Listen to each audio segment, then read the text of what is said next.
Chapter 685. Hong Tuo nodded. Don't worry, family head. I won't slack off. It's easy at the beginning to walk the path of external martial arts, but it's not easy to go from external martial arts to internal martial arts. However, since family head has already pointed out a clear path for me, I'll be useless if I still can't reach the first rank Vajra realm. Xianyuan Qingfeng, who was in a lazy mood, grunted in acknowledgement. The master and servant were silent for a long time. Xianyuan Qingfeng suddenly asked in a seemingly joking manner, Uncle Hong, will you stab me in the back one day when I'm deserted by everyone? With his back facing her, Hong Tuo's hand froze for a moment before he quickly waved it down and smiled.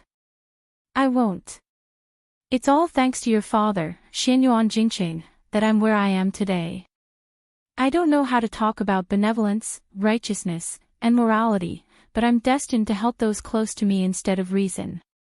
Xianyuan Qingfeng smiled strangely and said calmly, then Uncle Hong will stay in Beiliang's army. Hong Tuo resisted the urge to turn around and asked softly, what? Uncle Hong, you're familiar with the art of war. You're the one who nurtured the Mount Huishan private cavalry. That Beiliang heir will most likely accept you. When he becomes the king of Beiliang, there will be a day when you stand out. It's 1,000 times better than being a hired thug for me, a great demon of the Jianghu. It doesn't matter if you think I'm keeping you as a hostage in Beiliang because I don't trust you and don't want to keep you by my side. It's settled then.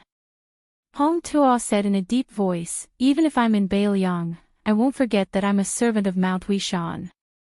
Xianyuan Qingfeng leaned against the wooden wall outside the carriage and didn't say anything. Hong Tuo didn't continue to express his gratitude. Xianyuan Qingfeng's gaze shifted from behind Hong Tuo to the willow tree on the side of the road. Willow, homophonic. Xianyuan Qingfeng stretched out 2 fingers and made a pinching motion toward the willow tree beside the road. He cut off a branch out of thin air and pulled it back to his hand. Hong Tuo's breathing slowed down in an instant. Xianyuan Qingfeng weaved a willow headband and wore it on his head, smiling sweetly. The brocade pouch, which was equivalent to his last words, had clearly said that Hong Yu had a rebellious streak. He looked simple and honest, but he was actually cunning and needed to be suppressed by force. It wasn't that Xianyuan Qingfeng didn't have the confidence to make him submit, but he was afraid that he wouldn't be able to control himself and would skin this traitorous fellow alive. In her eyes, Hong Yu was nothing. She swore to become the #1 martial artist as a woman. The boundless paddy fields outside Xiangfan City had been mostly harvested. It was a bumper harvest year, and the common people all said that it was thanks to the new king of Jing'an's good fortune. However, this king of Jing'an, Zhao Sun, had a good reputation among the common people, but among the Qing province's Green Party, his reputation took a turn for the worse. They all scolded this vassal king for forgetting his roots and burning the bridge after crossing the river. He had only just become a vassal king, but he had already begun to side with outsiders. The reason was that the imperial court had ordered all the vassals to transfer their elite troops to the border to change the defense and increase the defense. The king of Jing'an had spared no effort, causing the Green Party, whose words in the imperial court had already lost more and more weight, to be filled with complaints. That's right, this vassal king that the imperial court had put on the table was originally from Zhao Sun's 2 diagrams and 13 strategies when he entered the capital. Now, he had shot himself in the foot. Zhao Sun, this civil official, vassal king who had made an exception to take on the role of administrator, was indeed ruthless enough. He did it without any hesitation, and was cursed by the Qing province's generals who were used to being a mountain king. When they met in private, they all said that this kind of unambitious vassal king was not worthy of being the king of Jing'an who was responsible for peace and prosperity. He should just go to the imperial court and be the assistant minister of the Ministry of Rights. However, looking at the situation, the king of Jing'an, Zhao Sun, seemed to be enjoying it. He did a lot of things that benefited the common people and did not mind being disliked by the Green Party's big shots. Because of the special identity of the administrator, he was not restricted by the vassals. He even took the initiative to visit the Green Party's big shots several times, so he was not rejected. However, the old men and young people behind the noble families also did not give the king of Jing'an any face. The deep friendship accumulated over the years in the past had been diluted. Only some of the younger generation and many people who did not have a say in the family for the time being still had a good impression of Zhao Sun. Today, in the suburbs of Xiangfan, a farmer's family was flattered. Two scholar-like young masters actually stopped their horses and got off. One of them, who was dressed in luxurious clothes, even personally went to the field to help them harvest the rice. At first, the farmer in charge of the family did not dare to let the young master do it for fear that he would cut his hands. However, he could not endure the smile on the young master's face and begged, so he trembled in fear and agreed. The young master was indeed a scholar who looked very knowledgeable. He learned everything quickly. After the autumn harvest of 1 mu of land, the young master harvested the 2nd mu of rice as skillfully as a farmer who was used to farming. When the old farmer's granddaughter handed the young master a kettle of water, her face was extremely red. This made the old farmer even more happy. He secretly joked about his granddaughter, saying that the young master came from a rich family and looked down on a girl like her. After harvesting the golden rice, the young master helped to load it onto the ox cart. The tanned old farmer felt sorry for the young master's clothes. In the end, he looked at his granddaughter's playful appearance and shook his head with a smile. He sighed in his heart that the young master was really a good person. The young master who personally went into the field to harvest the rice sat on the ridge of the field. He wiped the sweat from his forehead, took off his shoes and socks, and stepped on the muddy ground. Beside him was a young scholar with a gentle smile. He was dressed plainly, no different from a poor scholar. He did not go into the field because he was blind. There was an attendant hidden in the distance who wanted to bring a pot of iced cold wine that was sent from the mansion on a fast horse, but he was dismissed by the young master in brocade clothes. He smiled and asked, "Lu Su, do you think this king knows the suffering of the people?" The blind scholar twitched the corner of his mouth. "If you don't mention the words 'this king,' then you can be considered to know the suffering of the people." The young master laughed. He did not care about such disrespectful words at all. King of Jing'an, Zhao Sun. The blind Lu Su who used to make a living by gambling chess in Yongzi Alley. Zhao Sun sighed and said worriedly, "Lu Su, regarding the matter of the Green Party, you told me to first feed the small fish, then use the long line to fatten them up. Then, use a slow fire to cook the old tortoise. I did everything according to your established strategy. These are not difficult. After all, we are all family. The Green Party is already on the verge of collapse and is destined to fall apart. They are a group of stragglers who have been chased out of the core of the imperial court. Most of them have no other choice but to rely on me. However, we are in an urgent situation right now. The Song family of the 3 heroes in the capital is determined to bite me. That old man Song Guanhai created the school of mind and dominated the literary world for 20 years. After my dynasty calmed down, this old man Song wrote 2 biographies, Loyal Minister and Treacherous Minister. He also compiled the complete book of 9 pavilions. Every month, on the 15th day of the month, he commented on the scholars of the world and was allowed to ride a horse in the imperial city. The young master Song Jiqiu surpassed his master and took over as the right chancellor of the imperial college. Every word of his was worth 1,000 gold. Even his majesty praised him endlessly. Now that the imperial examinations are selecting scholars, most of the scholars have no choice but to write the Song style to curry favor with the examiners. The young phoenix of the Song family, Song Kelly, also did not disgrace his family's reputation. In one fell swoop, he was ranked 2nd and became the new yellow gatekeeper. If he is sent out to be an official for a few more years, he will immediately mix with the sand and come to our side. Song Guanhai still bears a grudge. Father humiliated him in court and called him an old man. Now, he is in the capital every day and constantly impeached me in the imperial court. Even if I heard that he is now ill and does not have many days left to live, with Song Jiqiu and Song Kelly around, it will be an almost endless battle for us.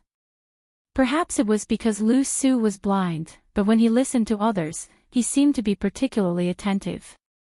He had a gentle temperament and never interrupted others when they were talking. Naturally, he would not say anything extravagant. He quietly waited for the king of Jing'an to finish complaining. He did not jump to conclusions and only asked calmly, "King of Jing'an, do you know that Song Guanhai was a loyal and good official in the palace?" Zhao Sun was influenced by Lu Su. Coupled with the fact that he was not hot-tempered, he was much calmer now. He nodded and said, "Of course I know." During the spring and autumn period, Song Guanhai, who was a slave of 3 surnames, told the late emperor about the difference between a loyal official and a good official in order to clear his name. A good official is one who is not afraid of being punished by swords and axes. In order to leave his name in history, he let the emperor be cursed by history books. On the other hand, a loyal official is one who diligently assists the emperor to achieve great things. At the same time, he also gains a good reputation.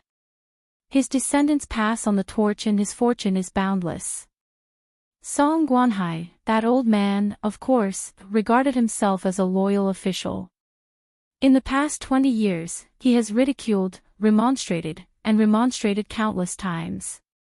Even the empress has personally pleaded with the emperor on his behalf several times. Only then did he escape imprisonment. On this point, I really admire this old man's song from the bottom of my heart. The corner of Lu Su's mouth curled up into a mocking smile. He shook his head and said slowly, "It's just the long and short doctrines of a school of vertical and horizontal doctrine." Suddenly he uses Confucianism, then he turns to old man Huang, and then he worships the law. There's no integrity to speak of, so he can't be called a teacher. His Majesty once said that teacher Song is slow and understanding, but I think it's charming. The world thinks it's a compliment, but if you look deeper, it's not a good thing. In other words, it's an argument that has a lot of leeway. After being stunned for a moment, Zhao Sun laughed happily. He clapped his hands and said, "Fresh, fresh. Lu Su, your words are very satisfying. I want to drink wine." Lu Su's state of mind was still as calm as an ancient well. He smiled faintly and said, "The last time I asked the maid to read the secret letter you sent from the capital, one of the rumors was written ambiguously. It was rumored that Song Guanhai secretly kept a copy of the memorial to the emperor. However, he has resisted the urge to hand it over to the historian. This is a person who wants to be both a loyal and a good official." Chapter 686. Zhao Sun frowned and said, "It's hard to say whether this is true or not. Even if Song Guanhai really does have the secret memorials, as long as we don't hand them over to the scribes, what can we do with them? If we bring them into the coffin one day, it's even more hopeless. This old man Song will definitely be able to let His Majesty write the inscription on the tombstone after his death." Lu Su said calmly, "Based on Song Guanhai's character, it must be true. As for whether he will hand them over to the scribes after his death, considering the good fortune of his descendants, even if he is old and muddle-headed, his son Song Jiqiu will stop him." "But," Zhao Sun said impatiently, tell me. Lu Su, who had no intention of keeping them in suspense, paused. Zhao Sun hurriedly apologized with a smile. "I was too impatient." Lu Su said, "When people are approaching old age, especially when they know that they are still alive, some powerful people who have no foresight and no worries will often make some mistakes that can be big or small. Even if Song Jiqiu wants to patch it up, it's not watertight. We just need to wait until Song Guanhai passes away and strike while the iron is hot. We can use the spies and the Song residents to deliberately leak this information to a certain power in the capital that is hostile to the Song family. If there are no dead soldiers or spies, it's fine. Groundless rumors and slanders are just as reliable. The capital has no shortage of people who make groundless accusations. But there is one thing that is extremely important. The news must be passed quickly and reach the emperor's ears as soon as possible. We must not give the Song family the time to destroy the copies of the memorials. If they were quickly destroyed, then if they wanted to overthrow Song Guanhai, they would have to let the Prince of Jing'an's estate take the lead and instruct someone to gather 342 memorials and spread them throughout the capital. However, this way, you would inevitably be implicated, which would not be wise. We can't underestimate the intelligence of His Majesty's spies and the keen senses of those old people in the officialdom. Also, Prince Jing'an, please keep in mind that Song Guanhai is the eldest imperial prince and the fourth imperial prince's benevolent teacher. Although you've met them once in the capital and you seem to have a good impression of each other, the disadvantages far outweigh the advantages. If there was no need for King of Jing'an to personally deal with the Song clan's disaster, and if there were no traces left behind, then they could tarnish their own reputation by faking the leak of a copy of the memorial, saying that it was all because of you. This way, you can completely remove yourself from the capital's officialdom and temporarily distance yourself from the two princes. Furthermore, you don't have to worry about His Majesty becoming suspicious of you. After all, he is not an ignorant and mediocre ruler. Instead, he will only place more trust in you. This is the right path for Xiong Fan and you, the administrator. King of Jing'an, Xiao Sun, mulled over it carefully and nodded repeatedly. However, Xiao Sun immediately asked, can this small matter really topple the Song family? Lu Su smelled the unique fragrance of the autumn rice paddies and a smile finally appeared on his face. When acting in the officialdom, one can't go overboard. It's the same principle as stewing old duck soup. Slowly stewing it will bring out the flavor, but if it's too long, it will lose its flavor. The Song family's scholarship is good, but as an official, they are far inferior to Grand Secretary Zhang, Chancellor Huan, and the others. Compared to West Chu's Grand Preceptor's son, they are far inferior. Also, since ancient times, the requirements for writing are great, but the requirements for getting to the point are small. Don't look down on this kind of small matter. What truly made the Song family fall from glory is precisely this kind of small matter. Officials who reach the pinnacle of glory are always accompanied by fortune and misfortune. Song Guanhai is not Su Shao, nor is he Gu Jiantang, nor is he Zhang Julu, who seems domineering and eccentric, but actually has an incomparably deep foundation. The Song family, which has only been rich for 3 generations, has lost its foundation and is frivolous. It seems that the family is full of glory, but Song Guanhai has made too many enemies, so it is very difficult for them to maintain their integrity in their later years. Song Jiqiu is the right chancellor of the Imperial College, Song Kelly's little yellow sect. Once disaster befalls them, those students who call themselves the Song sect's lackeys will mostly rush home to pick up their brushes and change sides. Not willing to hit someone when they are down can already be considered outstanding. King of Jing'an, you can choose to make a move after Song Guanhai's death, or you can make a move when Song Guanhai is seriously ill. If it's the latter, you can probably anger and scare this old man to death. Zhao Sun fell back, lying down on the ridge of the field. He crossed his legs and looked at the sky with narrowed eyes. Then what will happen to Song Jiqiu and Song Kelly? Lu Su replied, let's see how they will deal with it. They will bring a bramble and ask for punishment.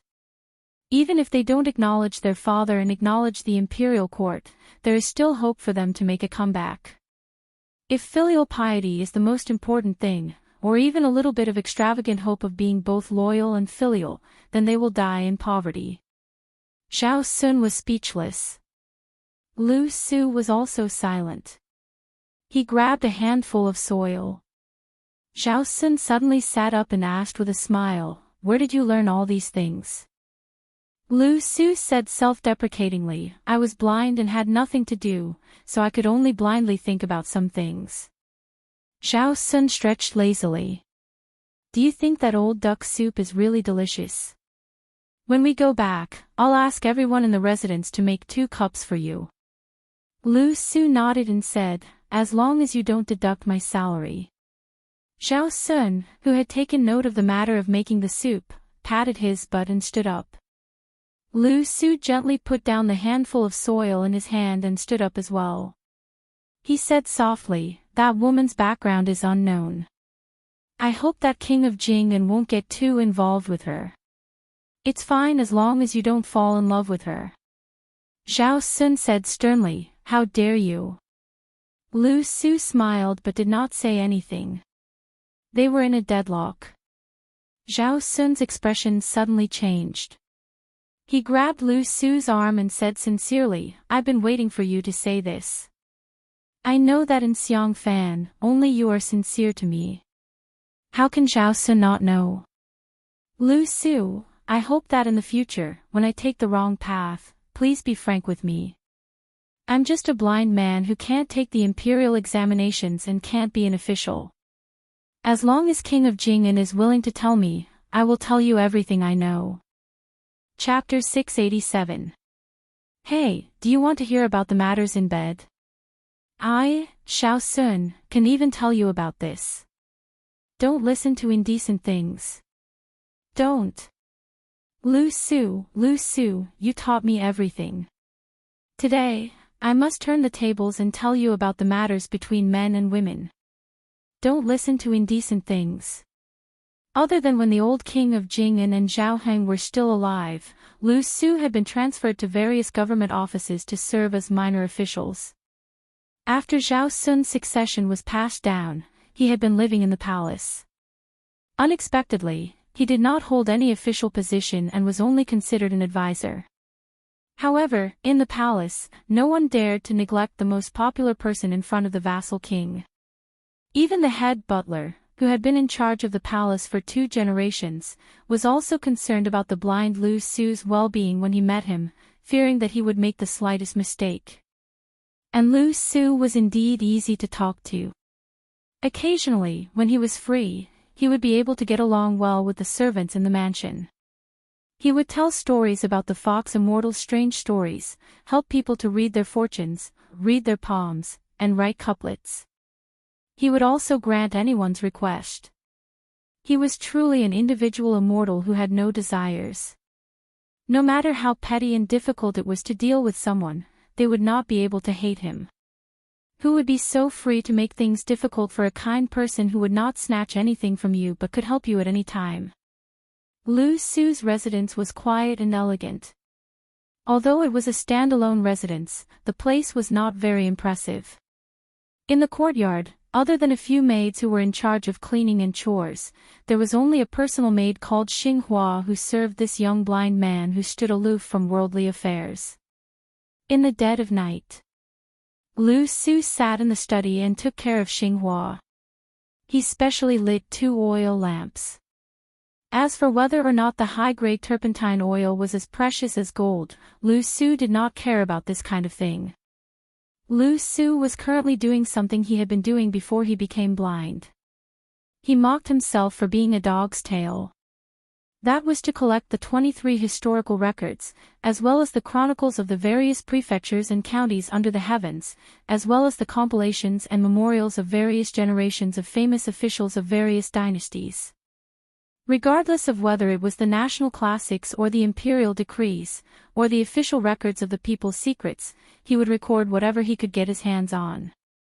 Other than the King of Jing'an's collection of books, he also asked Zhao Sun to secretly purchase them. Lu Su still did not haggle over how much money he had spent.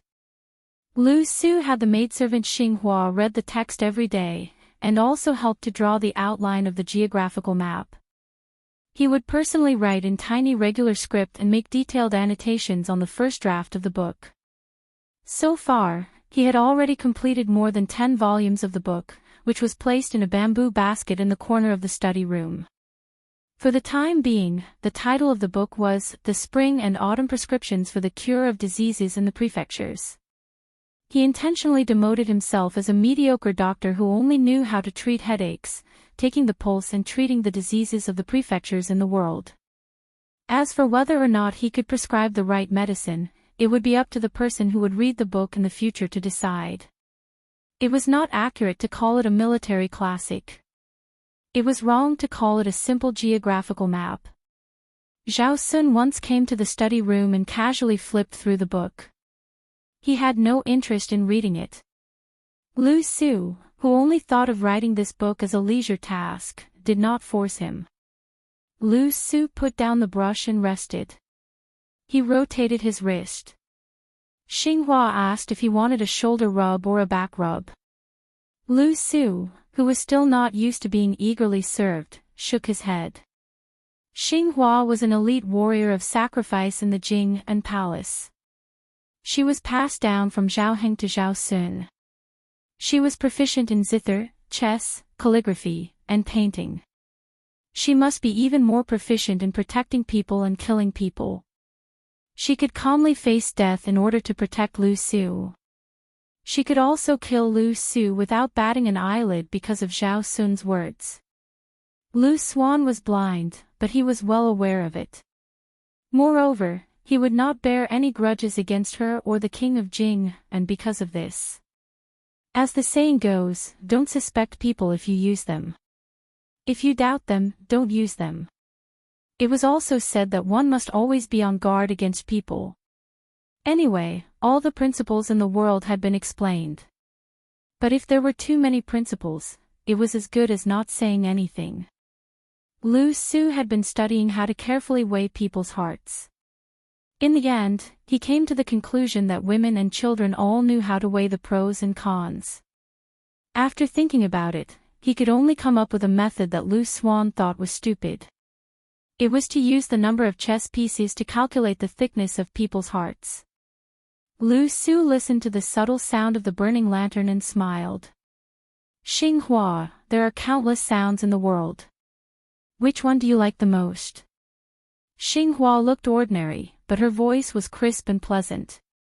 Her figure was also graceful. Because she had to read books and occasionally write for Lu Su, she sat on the chair next to him. She smiled and said, "Young master, I don't know. But if you give me some choices, I can answer." Lu Su nodded gently. After thinking for a while, he said, "The sound of spring, the sound of zither, the sound of pine waves, the sound of bamboo whistling, the sound of mountain birds, the sound of banana rain, the sound of falling leaves, the sound of children reading, the sound of famous prostitutes singing, and the sound of young girls selling flowers." Xinghua covered her mouth and smiled. "I will definitely choose the sound of flowers selling flowers." Lu Su laughed involuntarily. "I forgot that your name is Xinghua. But let me tell you, there was a great writer in the previous dynasty who was called the Son of Poetry. His words were the same as yours. He also said that among the thousands of sounds of heaven and earth, the sound of flowers selling flowers in the deep alleys of the market was the most heartbreaking." Xinghua asked doubtfully, "Young master, why is that?" Lu Su probably had a request in front of her, so he was not stingy with his words. "I have been thinking about the reason all these years. I will tell you when I have figured it out." Xinghua was much more casual after spending so much time with Lu Su. She joked, "There are also things that you don't understand." "There are many." The blind scholar who was once praised by the king of Jing and as not inferior to Yuan Benshi, picked up his brush again and bent over the table to write the prescription. This king was Zhao Heng, not Zhao Sun. Lu Su still did not know who Yuan Benshi was that made Zhao Heng hold a grudge against him before his death. Chapter 688. Xianyuan Qingfeng handed over a wooden name thorn made from the heart of a 1,000-year-old cassia tree and was brought to Beiliang Palace by the steward. They passed through corridors and finally arrived at the pavilion in the middle of Tidehark Lake. The young man's hair was as white as frost. He casually tied a red rope into a knot and sat on the railing near the water. He leaned against the gold-painted pillar and played with the name thorn Xianyuan Qingfeng gave to the prince's estate. Xianyuan Qingfeng stood outside the pavilion on a lotus pedestal embedded in the water. Along the way, all sorts of feelings welled up in his heart. Years ago, during the Lantern Festival in Wuzhou, this handsome young man was together with a perverted scoundrel. After an argument, he was chased away by her retainer like a rat across the street. At that time, Xianyuan Qingfeng only thought of him as a useless and uninteresting man from a poor family. He was uneducated and had no hope of passing the imperial examinations. He could only rely on his looks to trick some pretty girls from small families. Afterwards, when he occasionally thought of that farce, he only guessed that his mother must be a great beauty capable of causing the downfall of a country to be able to give birth to such a good-looking son. Who would have thought that after reuniting with him at Mount Hui, he would suddenly become the infamous heir of the Northern Liang Empire, leading 100 armored soldiers into the Longhu Empire. It could be said that it was because of him that she was able to become the owner of the Bull Gang. However, Xianyuan Qingfeng still couldn't connect him to the man who was about to become the king of Beiliang. It wasn't until she personally stepped into the prince's estate on Mount Qingliang that she gradually understood that Su Fengnian would become the second prince of Liang dynasty after Su Shao. Su Fengnian rubbed the name thorn made from the heart of a cassia tree and smiled at the woman who came all the way from Jianzhou to the northwest of the dynasty. There were many thousand-year-old cassias on Mount Fengyao, but they gradually died in the past 100 years. The last Tangue was no exception. Thus, Mount Hui's cassia wine became a masterpiece. Su Fengnian waved his hand and asked softly, "Other than the 100-odd secret manuals, did you bring cassia wine?" Xianyuan Qingfeng walked into the pavilion and chose a seat furthest away from him. He looked straight ahead and calmly said, "There isn't much left in Mount Hui, but if you want a drink, I'll bring you a jar next time." Su Fengnian placed his nameplate on his knees. His face showed signs of fatigue. He closed his eyes to rest. He didn't seem to be a good host. Xianyuan Qingfeng didn't complain at all.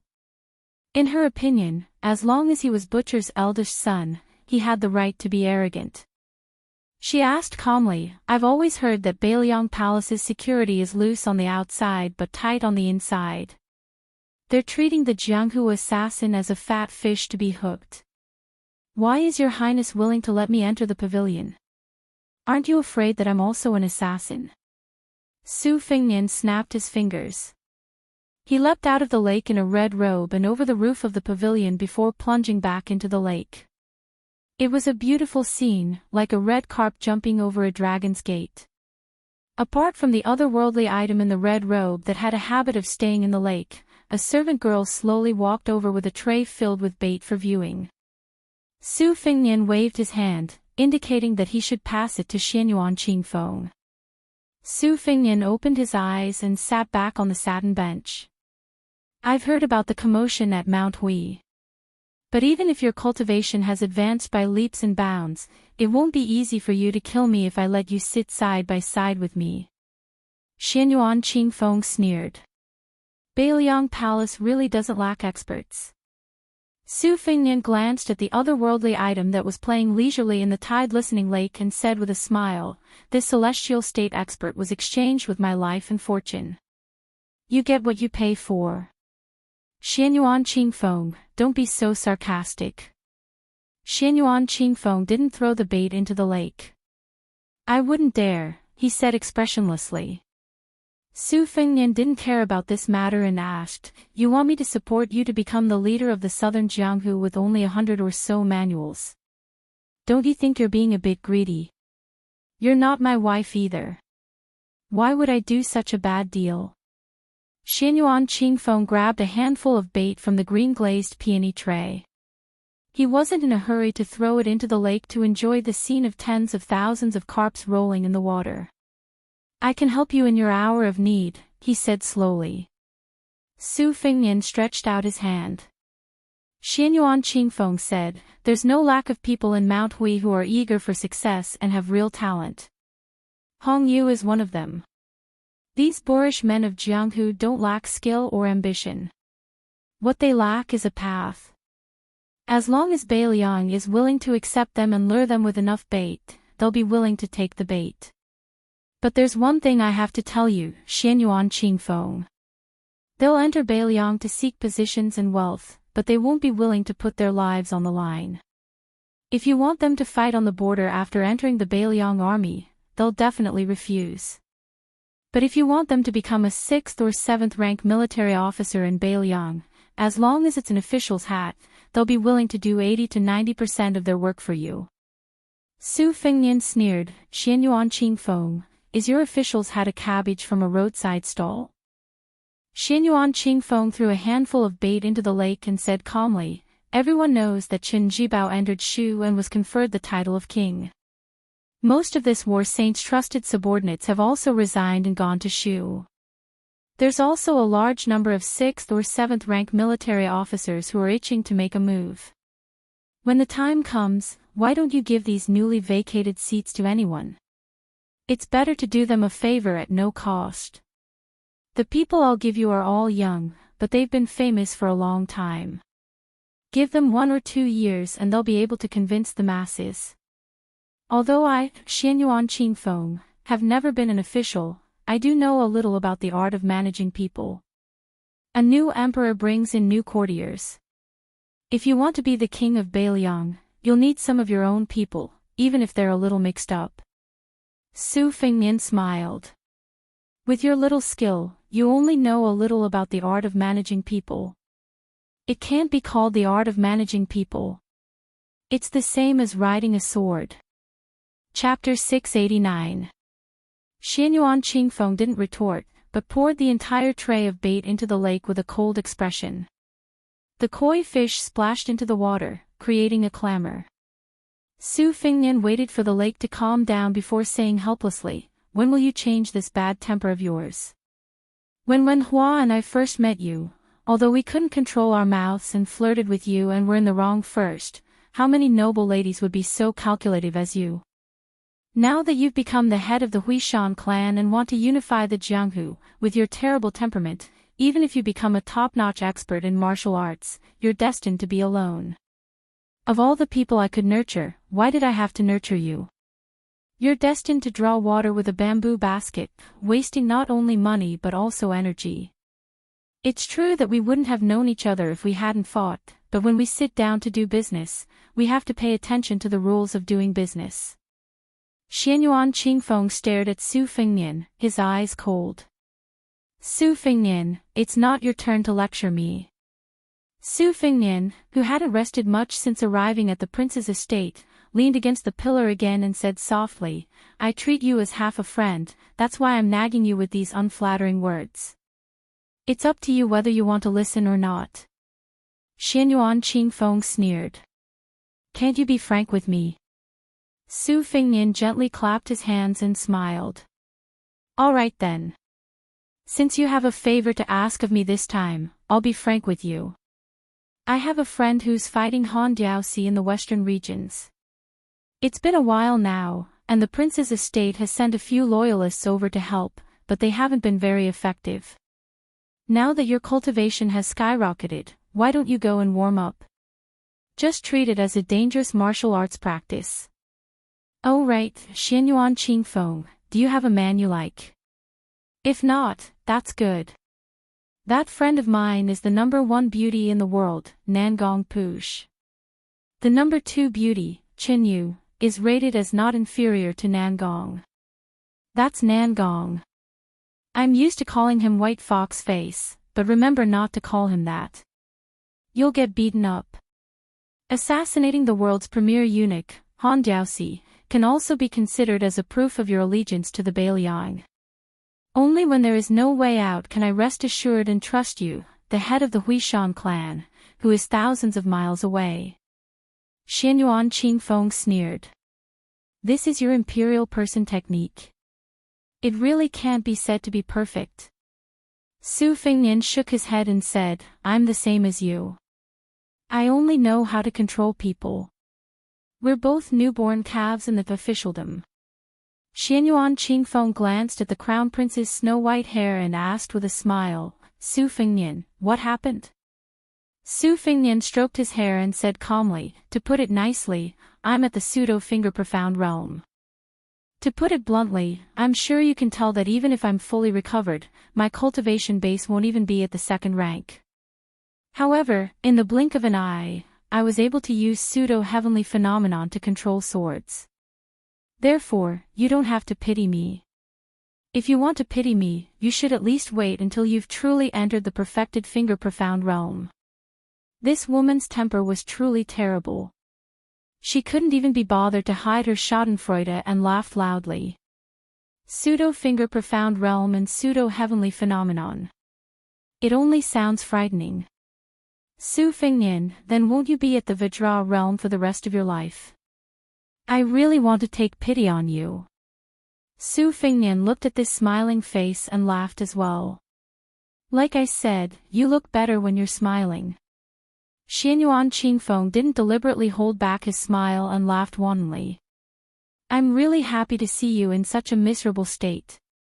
Su Fengnian threw the nameplate back to Xianyuan Qingfeng. Although we're not familiar with each other, we're not strangers to the point where you need to hand over your nameplate to visit my house. In the future, if you come here again, you don't need to go through the front door. You can even climb over the wall to enter. As long as the good news I want from the western regions comes, I guarantee that your Mount Hui won't lack money or people. Xianyuan Qingfeng took the nameplate and placed it on the blue and white plate. Suddenly, his smile disappeared and he asked seriously, Su Fengnian, are you saying that a dying man's words are kind? Su Fengnian laughed and scolded, bullshit, Xianyuan Qingfeng. Can't you say something nice that doesn't sting people? Xianyuan Qingfeng said, when do you want me to go to the western regions to kill Han Jiaoxi? Su Fengnian stood up and waved his hand toward the shore. Immediately, a young man with a huge iron bow on his back ran over.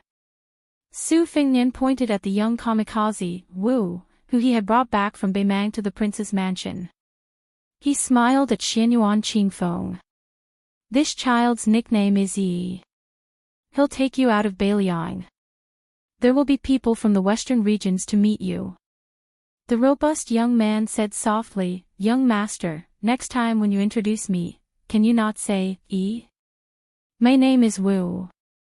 Su Fengnian slapped him on the head. You little idiot. Didn't you always say that you want to be the most outstanding kamikaze? Don't you think it's embarrassing to tell everyone your name and identity? The young man was stunned. He scratched his head and grinned. That's true. Su Fengnian smiled. Go. Take this ant to the western regions. Xianyuan Qingfeng silently took a deep breath. The young man agreed and turned to leave. From time to time, he would steal a few glances at the woman beside him. Ant? How old would he be? Almost 30. Could it be that she took good care of herself? Su Fengnian said behind Xianyuan Qingfeng, I'll make arrangements for Hong Yuang's whereabouts. Xianyuan Qingfeng turned around and smiled. You're such a good nephew. Su Fengnian laughed it off. What a woman who refused to be taken advantage of. After laughing, Su Fengnian walked to the courtyard where his second sister, Su Weisheng, was staying. The smell of medicine filled the air. He sat down at the head of the bed. She was still unconscious. For the past few days, Su Fengnian had been staying in the room. Other than washing up carelessly and changing into clean clothes, he hadn't slept much. The color of his clothes had gradually faded, revealing his white hair. He found it troublesome to dye it, so he had Blue Bird wash up and give up. Su Fengnian gently held her hand. The room was silent. The fire was big and smokeless, and the water was smooth and soundless. People's feelings were so bitter that they were speechless. Chapter 690. Beiliang was in turmoil. The news that Chen Jibao had entered Shu and was about to be made king had spread throughout the world. He was probably going to become the second king of Liang before Su Fengnian, the hereditary king of Beiliang. A simple and elegant carriage slowly stopped in front of the Chu manor. The gatekeeper, who was leaning against the side door and eating melon seeds, was a little stunned. The coachman was a young woman in green. She thought that the master of this manor was really not afraid of sending a servant girl into a tiger's den. However, when the gatekeeper saw the people coming down from the carriage, he was so scared that he kept quiet out of fear. His lips trembled as he threw down a handful of melon seeds and staggered out of the door. The first to come down was a white-haired man. He wore a white base and a black robe. He did not have much of an air of nobility, but his face was enough to make the gatekeeper nervous. In Bailiang, only this young master could keep his master in check. Behind him was the second son of the great general, Su Longxiang, the handsome Yuan Zuozong, and the tall and sturdy Qi Danghua. The four of them were all prominent figures who could not possibly visit the Chu manor. Now that they had gathered together, could it be that they had come to raid the manor? The gatekeeper hurriedly spat a few times. General Chu's loyalty was clear.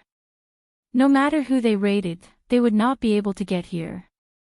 Seeing the rare guest at the front, His Royal Highness Su Fengnian, the quick-witted gatekeeper knelt down without another word. Just as he was about to muster enough energy to shout and make his master proud, Su Fengnian had already laughed and said, "That's enough. Stand up and lead the way." The group had just sat down in the main hall of the Chu manor when they felt the ground shake. Chu Lushan, dressed in loose casual clothes, stepped over the threshold and rolled into the hall. A lump of fat knelt at Su Fengnian's feet. "Lu Qiu has finally brought your highness to my humble abode. Your presence brings light to my humble abode. When I return, I will burn more incense for my ancestors." Su Fengnian kicked him. "Humble abode. I don't think it's any worse than Bailiang Palace. Today, I've brought second brother Yuan and General Qi to your place to drink. Don't talk nonsense. Let's find a quiet place that isn't so tacky." With great difficulty, Chu Lushan staggered to his feet. He turned his head and gave the old steward of the residence a fierce look. Then, he turned his head and gave a fawning smile. A pair of soft and boneless white and chubby hands pulled on Su Fengnian's arm. "There are good places to drink and drink tea. Later, if your highness is dissatisfied, Lushan can cut off 2 caddies of meat to drink." Su Fengnian said sarcastically, "You're so fat, yet you're shameless enough to serve as food. The rest of us can't even eat."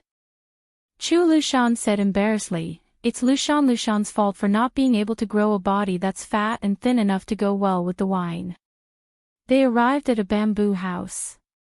The purple bamboo was sparse and not dense enough to make one feel desolate. The small pond was deep and green. Sunlight shone through the gaps between the bamboo leaves. Beside the pond, there was actually a wild turtle the size of a palm dragging its family along to bask in the sun. When it heard the sound of footsteps, it slithered into the green pond. The small pond house was large and the lighting was ingenious. When they pushed open the door and entered, it appeared quiet and spacious. There wasn't the slightest sense of uneasiness. There was even a guqin with speckled patterns placed in the bamboo house. Sitting here, regardless of whether it was drinking or drinking tea, it could be said that the scenery and tea complemented each other. Su Fengnian glanced at the guqin. Outsiders didn't know the talent of Chu Lushan, but he knew the inside story. Chu Lushan was good at music, chess, calligraphy, painting, poetry, and poetry. It was a pity that he didn't have the appearance of a famous scholar. After sitting by the window, Chu Lushan poured 2 cups of wine for Su Fengnian and Qi Danghua. Holding the wine pot, he asked Yuan Zuozong with a smile, "Since you don't mind my dirty hands and the smell of wine, I'll be bold enough to pour a cup for you." Yuan Zuozong raised his eyelids. Chu Lushan took the opportunity to pour a cup of wine. Qi Danghua had a good relationship with Chu Lushan. Among the 6 adopted sons, he was the most popular one. He and the other 5 adopted sons of the same generation often visited each other's homes. A little girl from the Chu family was born a few years ago. She even recognized him as her adoptive father. The only thing he didn't do was to betroth the two children to each other. Chu Lushan often beat and scolded his other sons as if they were adopted.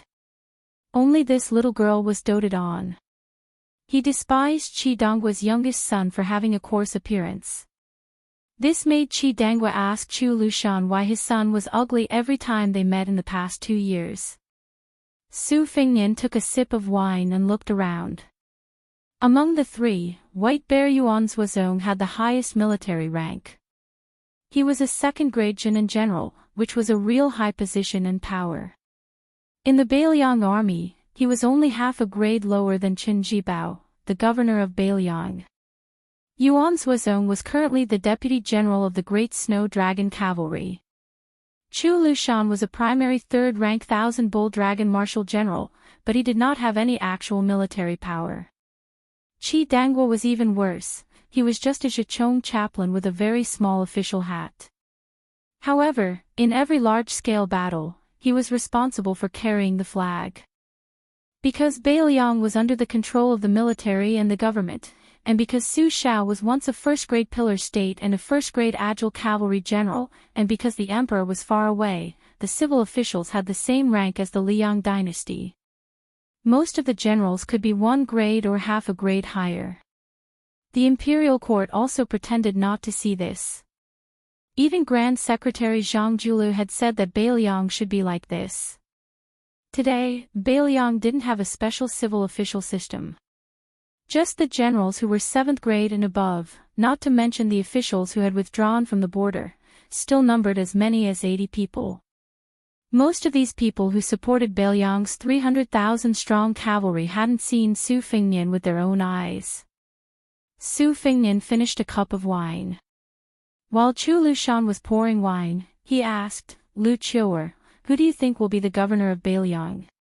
Chu Lushan said without hesitation, "General Yuan."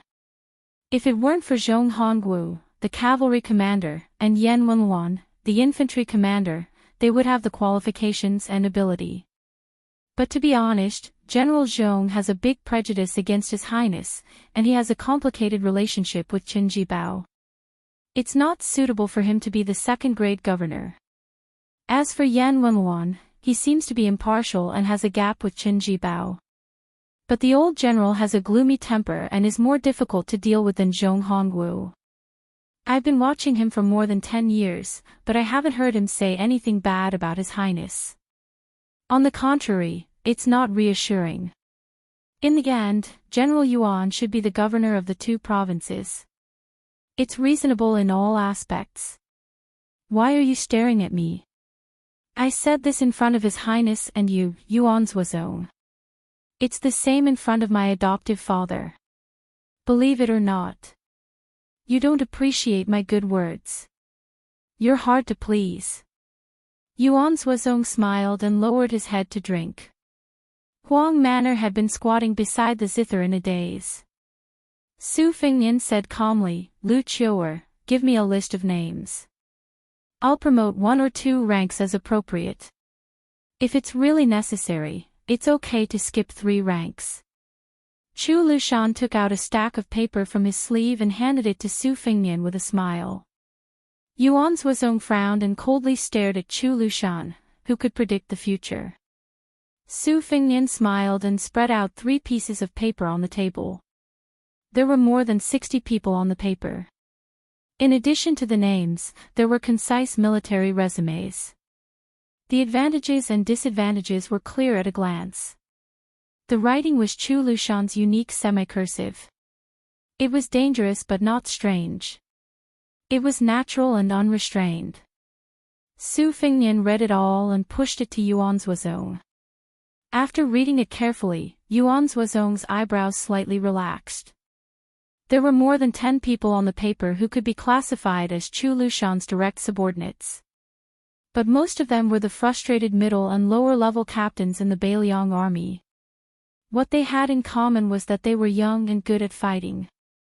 They were full of vigor without any lethargy. Su Fengnian asked with a smile, "Lu Qiuer, don't you have any scruples? Won't you take it out later?" Chapter 691. Sitting like a small hill, Chu Lushan chuckled and said, "There's no need for that. The general is my adoptive father who was willing to die for me. Needless to say, your highness is the master that I, Chu Lushan, am willing to submit to. It's pretentious to hide these things from you. By the way, there's one more thing that has been stuck in my throat for many years. I have to get it out today. If I'm wrong, please don't take offense." Su Fengnian nodded and said, "Let's hear it." Chu Lushan sat upright and said, "There are nearly 1,000 civil officials in Beiliang who can be called high-ranking officials, but they're all a mess. Most of them retired from the Beiliang army. They're good at leading soldiers, but they're just laymen when it comes to governing and pacifying the people. There are only a few of them who don't disturb the people. They're all honest and good officials whom the people are grateful for. Most of these people have a lot of bad temper that is a good habit in the army. They're protective of their children and help their relatives instead of reason. They're rude and unreasonable when governing their families, not to mention being awe-inspiring officials. Fortunately, the people of Beiliang are used to suffering and are afraid of being poor. Otherwise, if they were placed in any place in the Liang dynasty, they would probably start an uprising. Moreover, officials protecting each other has become an incurable disease. Those old generals who are idle at home can find a big brothel and drink casually, and you can meet a few of them. As for the sons of generals behind them, it's fine if they dare to join the army. Most of them can be considered promising. As for those who stay at home, 9 out of 10 of them are domineering playboys who have no regard for law and discipline. Their only ability is to harm the people in the village. Motherf *Ker, Yuan, are you addicted to staring at me? How can I say this to my adoptive father? Do you really think that my adoptive father can't see this kind of situation? It's not easy for him to do it. They're all old brothers who have been fighting with him for decades. Let's not talk about anything else. I, Lu Qiu, will tell you about the Meng family in Lingzhou 2 years ago. Old General Meng and his 2 sons died beside you at the concubine's tomb. Do you remember? In the end, his only grandson grew up, stole someone else's wife, and hired a hitman to kill an entire family of more than 40 people. But what could foster father do? With a crack, the incense of old General Meng was cut off just like that. How many bastards have tried to test foster father's bottom line over the past 10 to 20 years? Yuan Suozong snorted. For the first time, Chu Lushan said in a flustered and exasperated manner, the Confucian school of benevolence and righteousness has always placed the word benevolence before the word righteousness. If you're not righteous, you're just not a subject. If you're not benevolent, you're not even human. In today's world, if things were done according to legalism, it would be even more chaotic. In the past 1,000 years since Sage Zhang, for a whole 1,000 years, Confucians and scholars have been trying to find a balance between the two opposing concepts of benevolence and righteousness. Do you really think it's a simple matter? It's not easy to seize the world on horseback, but is it easy to defend the world under horseback? After saying this, Chu Lushan quickly wiped the sweat on his forehead with his sleeve and slapped himself a few times. He said in a low voice, "I've forgotten myself. I should slap myself." Su Fengnian gently changed the topic and said with a smile, "Let's get to the point. This time, I'm here to tell you, Lu Qiu, to let the people like Wei Fuqing go. Don't make things difficult for them." Su Fengnian paused and said flatly, "Also, Su Shao promised me to let you be the governor of Beiliang." Chu Lushan fell back and the whole bamboo house shook a few times. The fat man sat on the ground with his eyes blank and forgot to stand up. In fact, it was the first time for Yuan Suozong and Qi Danghua to hear this shocking news. Yuan Suozong didn't move and looked calm. The latter opened his mouth wide and couldn't say a word. Su Fengnian didn't look at Chu Lushan and said to the other two, "Brother Yuan, General Zhong Hongwu will definitely resign in a fit of anger. At that time, you can take over. General Qi, you will take over the 6,000 Iron Futu cavalry and Wei Fuqing's crossbow cavalry. Ningame will be your deputy. If you think it's too little, I can give you more. If you think it's too much, I won't care. Yuan Zhuozong put down the wine cup and said, I won't refuse. Qi Dangguo rubbed his cheeks hard. Your Highness, can I do it? Su Fengnian joked, you can't let me be a general, right? Chu Lushan got up with a sad face. When he was about to speak, he saw His Royal Highness waving at the window. Not long after, a beautiful woman holding a little girl timidly stood at the door. Chu Lushan ran over and slapped her face. You blind thing, who let you disturb His Highness's drinking? The child in the young woman's arms cried loudly. Chu Lushan held her in his arms and comforted her softly. The woman's mouth was bleeding, but she still endured the pain and gracefully bowed to everyone in the room. Yuan Zhuozong and Qi Dangguo didn't find it strange. They didn't get up or return the bow. Only Su Fengnian walked to the door and smiled. Greetings, sister-in-law. The woman with the beautiful face was uneasy. She was only a concubine of the Chu mansion. How could His Royal Highness call her sister-in-law? She didn't know how to deal with it. Chu Lushan coldly said with disgust, Go back. The woman bowed again and slowly left.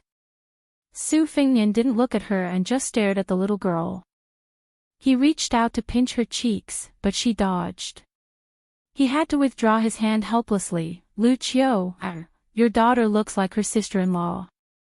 No wonder you don't want to be betrothed to General Qi. Little girl, how old are you? The little girl with tears on her face pouted and didn't speak. She was sulking. Chu Lushan had to smile and said, She's only 3 years old. She speaks much later than other children. But the first word she says is father. I'm so happy. She can walk for half a year, but she likes to stick to people. Chu Lushan rubbed his daughter's rosy cheeks and said with a smile, Come, call His Highness Crown Prince father. Su Fengnian didn't know whether to laugh or cry and scolded, Get out of here. The little girl wasn't very sensible, but she already knew how to protect her own. She puffed up her cheeks at the big bad guy who spoke so fiercely to her father. She didn't breathe in or out, but her little face soon turned red.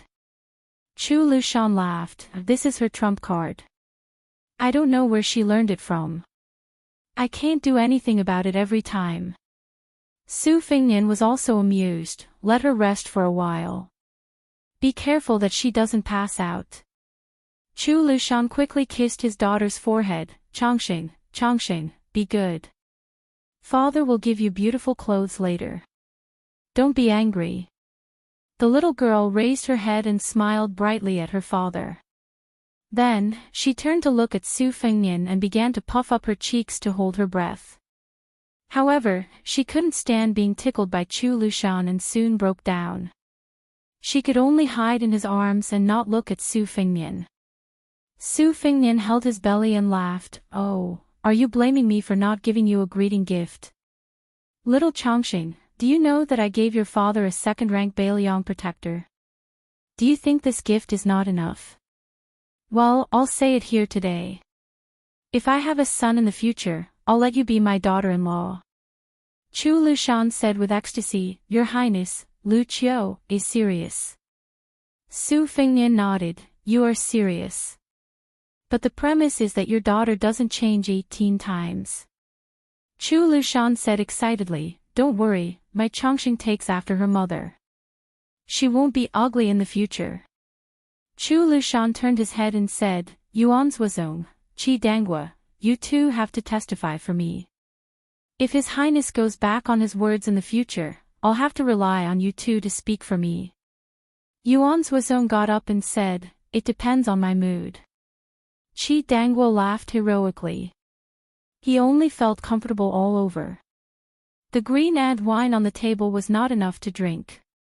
Su Fengnian made a face at his little daughter who secretly glanced at him. Then, he said to Chu Lushan, You don't have to see me off. Watching the four people walk on the bluestone path that he had carefully piled up with his own hands, Chu Lushan waited until their figures gradually disappeared from his sight. Then, he carried his daughter to the pool and sat down. The little girl called out to her father. Chu Lushan came back to his senses and said with a smile, "Little Chongqing, it depends on whether you have the life to be the empress in the future." Chapter 692. As expected, Huihua's great general Zhong Hongwu went to the Prince of Northern Liang's residence and directly scolded Su Xiao. Su Fengnian had not even become the Prince of Northern Liang yet, but he was already selling his position. If he did not take back those military orders that promoted people who were not even fully grown yet, he would dismount from his horse and take off his armor. He wanted to be a farmer who took care of the fields. The king of Beiliang only avoided the topic and talked about the exciting battles they had fought side by side in the past. In a fit of anger, the commander of the Beiliang cavalry, Zhong Hongwu, threw down his general's helmet in the hall and headed straight for the Lingzhou mansion, closing the door and refusing to see any guests. At that time, Su Fengnian just happened to step into Lingzhou and visit the administrator's mansion. Li Gongda, who was already a high-ranking official, saw the young, white-haired man in the study and was dumbfounded. Then, tears flowed from the bottom of his heart. Probably because he loved the house and its crow, this administrator placed great importance on His Royal Highness. It was not just because of Su Fengnian's special status. Li Gongda naturally considered himself half an elder and half an official. The two statuses did not oppose each other. At this time, seeing Su Fengnian, he could only tightly hold Su Fengnian's arm and cry silently. Sir Li knew that crying like a woman was inappropriate and quickly wiped away the tears on his face. He called for Su Fengnian to sit down and drink tea. When Li Gongda raised his cup and saw the porcelain cup in his hand, his face felt hot. Although it was a small teacup that only weighed a few taels, it was the best ice cup in the Longquan kiln. In the heat of the summer, even if boiling hot water was poured into the cup, it would cool down in an instant. It was very magical. In the past, when Su Fengnian had not visited the Li estate, Sir Li had welcomed him and sent him off calmly. He had even felt that he was extravagant and had the style of a tycoon. Today, however, was somewhat inappropriate. Fortunately, Su Fengnian did not seem to have any doubts. After drinking the tea, he asked about Li Hanlan's military exploits and his aunt's health, and then prepared to leave. How could Li Gongda let him go? In every possible way, he insisted on having His Royal Highness eat a welcoming banquet at the estate. Unfortunately, Su Fengnian insisted on hurrying back to Liangzhou. Li Gongda could only awkwardly drop the subject. Before leaving, Su Fengnian left behind a golden yellow stone square. Li Gongda had long trained a pair of discerning eyes. With great difficulty, he restrained himself from eating it and placed it back on the table. He did not truly love it too much to part with it. After seeing him out of the study, Li Gongda accompanied Su Fengnian to the East sect. Coincidentally, they ran into Li Fujian, who was returning to the estate. Meeting in a narrow corridor, the old fox's administrator did not even care about his face. Using the excuse of having a stomachache, he turned and left. He had his daughter send His Royal Highness off on his behalf. On this trip, Su Fengnian's coachman was Blue Bird. In secret, there was an otherworldly item, the Danning. On the surface, the only person that could be brought into the estate was the scholar Chen Shiliang. When he met Li Gongda, he only said that he was a scholar from Liangzhou who was not part of the mainstream. Li Gongda, however, wished that he could memorize all 18 generations of Chen Shiliang's ancestors in his mind. Who knew if this scholar in humble attire would become a county chief tomorrow, and then the governor of Lingzhou the day after? Chen Shiliang saw that the atmosphere in the corridor was awkward. Without revealing anything, he took a few steps back. Clasping his hands behind his back, he sized up the precious inscriptions in the corridor. He distanced himself from Su Fengnian and the cool and elegant woman. Su Fengnian smiled and said, "I won't trouble you to see me off. I know the way. Suppressing the shock of their first meeting, Li Fuzhen silently turned around and led the way in front. However, she did not speak the entire time. When they arrived at the Yi sect that was too late to open when they left, Su Fengnian thanked her with a warm face and a cold butt. He then led Qin Shiliang down the steps and into the carriage. Li Fuzhen did not cross the threshold to see them off. She watched as the Yi sect slowly closed. In reality, Li Gongda was standing not far behind his daughter. In a quiet voice, he said, "Fuzhen, in the past, I purposely brought you to the prince's manor because I wanted you to be close to him. This time, I want you to see him off." That's not the case. Father and daughter slowly walked back into the inner courtyard. Li Gongda slowly said, "There are many confidential inside stories that even a decorative administrator like me cannot come into contact with. However, since even Beiliang Protector General was forced to go to Western Shu, I think this man you look down on is not as you think, a crooked tree that can't be supported. You are just like your mother. You can't even pick a man. Back then, your mother refused to marry me no matter what. She secretly admired a talented scholar and said that I would only be a minor official for the rest of my life. If she married me, she would suffer for the rest of her life. If it weren't for your father, who took advantage of his mother-in-law's growing fondness for her son-in-law and practically tied your mother to a sedan chair, you and the Hanlin Academy would not exist in this world." Looking back at that talented scholar, he clearly had a family background much better than your father's. Even today, in Lingzhou, he is only a county magistrate in a remote village. He has been ostracized in the officialdom. All he can do is return home and vent his anger at his wife. This is because your father did not make things difficult for him. Every day, he would drink and go crazy, saying that he was born in the wrong era and that his ambitions had not been realized. When I was the magistrate of Lingzhou, that fellow had angered the son of a general in the same county and had almost lost his position as the county magistrate. He was already at the age where he knew his destiny, yet he still shamelessly gave me money, calligraphy, paintings, and famous inkstones. As for father, I accepted all of them. If I didn't accept them, I was afraid that he would go bankrupt and jump into the river to commit suicide. Later on, during the county's evaluation, I helped him write 16 words. His character was upright, honest, and self-disciplined. He had no grievances in prison, and he was selfless in court. Only then did he keep his position as county magistrate. After that, your father returned everything to him. Your mother has always been kept in the dark about this matter. You can just treat it as a joke. The reason why I'm telling you this is to let you know that a moment of glory and disgrace is nothing. Looking at a man is the same as looking at jade. In the Book of Rites, there is Yun Dague who does not cut out the finest quality.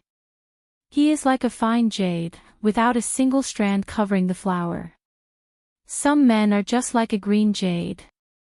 Outsiders may think that the color is alright, but the quality and quality are very poor. Fuzhen, don't be in a hurry to defend that fellow that you like. Your father said that he would not break up a couple, so he will keep his promise. These past few years, I have been paving the way for him. Due to his poor family tree, your father helped him enter the ranks. He went from a poor scholar to a noble family. Even if he did not pass the exam, it is fine. Your father helped him go from an official to an official. But look at him. Other than wanting to stick to you all day long and saying words of love that don't cost him money, has he ever spent any effort on currying favor with the officialdom? Yes, you might say that it is because he has a noble character and does not want to wallow in the mire. But did he write a few poems that are popular among the people or something? Or did he work hard to bring benefits to the people? For an official like him, if he does not fight, his spine will not be straight. You are not charming, and your knees are not too bent, but aren't you a little too comfortable?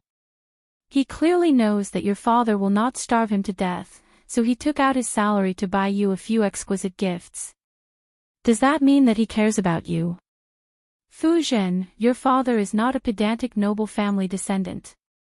Today's official position was snatched from others step by step. Your father is stingy and shrewd to everyone, but I am not stingy to you and Hanlon at all. Of all the people you can be angry with, you had to be angry with your father. When has your father ever been wrong about whether someone is good or bad? Of all the people you can listen to, you had to listen to your mother, who is blind. She said that person is good at understanding others, but in your father's eyes, he is just a sweet talker who knows how to coax people. Women are just easily swayed. They can't be counted accurately. Li Fuzhen's eyes were red as she choked and said, after all is said and done, Su Fengnian is also not a good person. When has he ever said any sweet words to women? I don't care if he is a loser or just pretending to be crazy. Li Gongda said calmly, when you met today, your father deliberately let you be alone. Did he say a single word to you? Li Fuzhen wanted to say something but stopped.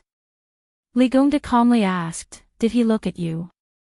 Li Fuzhen angrily said, I did not look at him. How do I know if he looked at me or not? Li Gongda smiled and said, oh. Then he slowly walked away from the fork in the road. Li Fuzhen stood in the same spot and was out of her wits. She was all alone.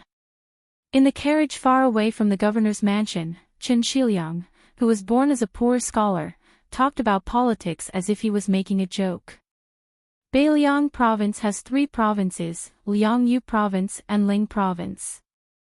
Liangyu province and Liangyu province are important places at the border and border with Beimang. Only Lingzhou province is relatively fertile. It is a place with more oil and water than Liangyu province. It forms the structure of Beiliang's general in the north and officials in the south. For the same yamen, the number of officials in Lingzhou province is usually twice or even 3 times that of the other 2 provinces. It is like the backyard of Beiliang's army when they retire. The children of the officials who are not working in the army also have to come to the various yamens in Lingzhou to get a share of the pie. When the father steps down, the son will take the position, and the grandson will take the position to fish in oil and water. It would be strange if there were not many people. This makes Lingzhou's yamen especially mountainous and intertwined. In Beiliang's officialdom, it is joked that if you can be a stable official in Lingzhou, you can also be promoted 2 ranks in other provinces and have your butt firmly rooted in your seat. There are benefits for those at the top and there are benefits for those at the bottom. Using Li Gongda as the governor has both advantages and disadvantages. The advantage is that Beiliang's tax collection is not a problem, but this is just a way to reduce expenditure.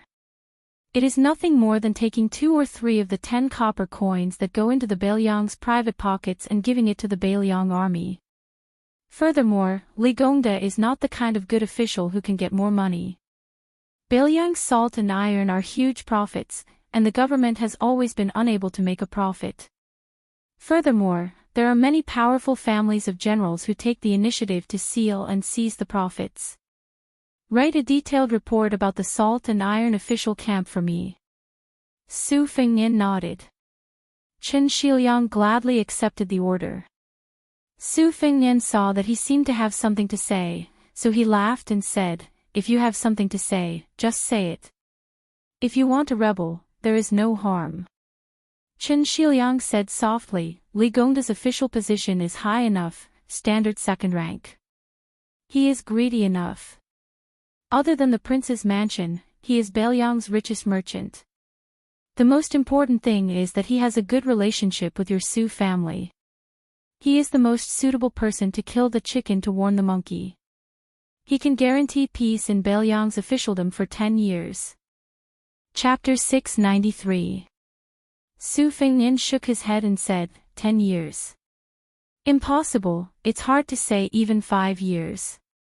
The fallen emperor of southern Tang wanted to be the master of resurgence. He even used the method of skinning the corrupt officials, but the results were still minimal. Of course, this is also related to southern Tang's long history of corruption. Also, it's definitely not a good thing to give a seriously ill patient too strong medicine. I can't overdo some of the unwritten rules that Su Xiao has accumulated. Of course, your method is useful, but... Halfway through his speech, Su Fengnian stopped talking. Like a magic trick, he took out a yellow seal that was the same as the one he gave to Li Gongda. The texture was warm and delicate. A flying sword flew out of his sleeve. The blade moved swiftly, carving 5 characters on each side of the seal. He then threw it to Qin Shiliang and said with a smile, "For you." A good man multiplies his negative, sitting steadily in peace. Collecting a daughter at home, becoming an official and a minister. Qin Shiliang slowly turned it around and looked at it carefully before carefully putting it in his sleeve. He didn't express any gratitude. Su Fengnian asked, "I heard that you've recently been searching for the history of the upheaval of all the noble families in the late spring and autumn period?" Qin Shiliang nodded and said, "Using history as a mirror, one can know the rise and fall. Your Highness also knows that I was born a poor scholar and was shy of money, so I developed the bad habit of treating books as my life. I'm also very curious about how these deep-rooted noble families were described in the history books with tens, hundreds, and thousands of words to describe their extreme nobility and extreme decline." Su Fengnian smiled and said, "Reading more is always a good thing." Qin Shiliang smiled playfully. Su Fengnian stared and said, "I've read a lot of books, aren't banned books books?" Qin Shiliang didn't expose him and asked, "Where are we going next?" Su Fengnian smiled and said, "We're going to Lingzhou's Dragon Eye County to see some old friends. Last time, we didn't get along very well. However, it was not necessary for them to meet. The main thing was that Dragon Eye County was still the place where old General Zhong Hongwu had retired to. Let's see if I can add fuel to the fire." Besides, Su Beiji was serving as a military advisor in the county capital, so he decided to pay him a visit. "Oh right, it will take quite a while to get to Dragon Eye County. If you're bored, I'll take out some silver and go to the city to invite a few courtesans to relieve your boredom. It's up to you whether you want to eat or not." Qin Shiliang shook his head and said, "I won't accept a reward if it's not deserved. If I succeed in the salt and iron business, even if your Highness gives me 10 courtesans, I will accept it with a clear conscience." Su Fengnian smiled and said, "Hurry up and return that Huangtian stone seal to me. My heart is aching for it." Qin Shiliang coughed, lifted the curtain and said to Blue Bird, "Let's go to Dragon Eye County."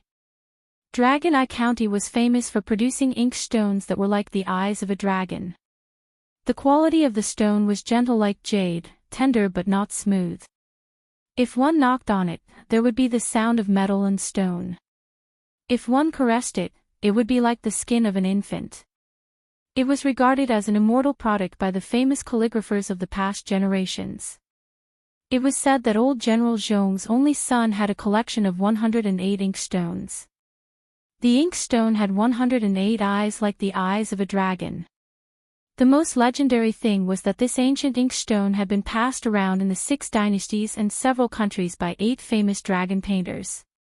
Therefore, it was also known as the ink stone that painted the eyes of a dragon. In his later years, Zhong Hongwu had a son named Zhong Qingxin. Before he reached the age of 30, he had already established a great undertaking and held a high position. As soon as this old General Zhong retired, Zhong Qingxin would immediately be promoted to Dragon Eye County chief. This famous son of a general's family had an even bigger family. Not only did he have 3 wives and 4 concubines, he also had no less than 20 mistresses in his golden house. He also had a hobby of eating the grass near his nest. He had hooked up with many wives and concubines of Dragon Eye County's high-ranking officials and dignitaries. Of course, Zhong Qingxin himself also often held banquets to reward guests. Every time he met someone, he would send out servant girls and beautiful maids that he had carefully trained. In Dragon Eye County, other than all kinds of romantic affairs, there were also gangs and sects in great numbers. For the most part, the officials at the top played around with their love affairs, while the people at the bottom of the Jianghu killed them. The well water did not interfere with the river water.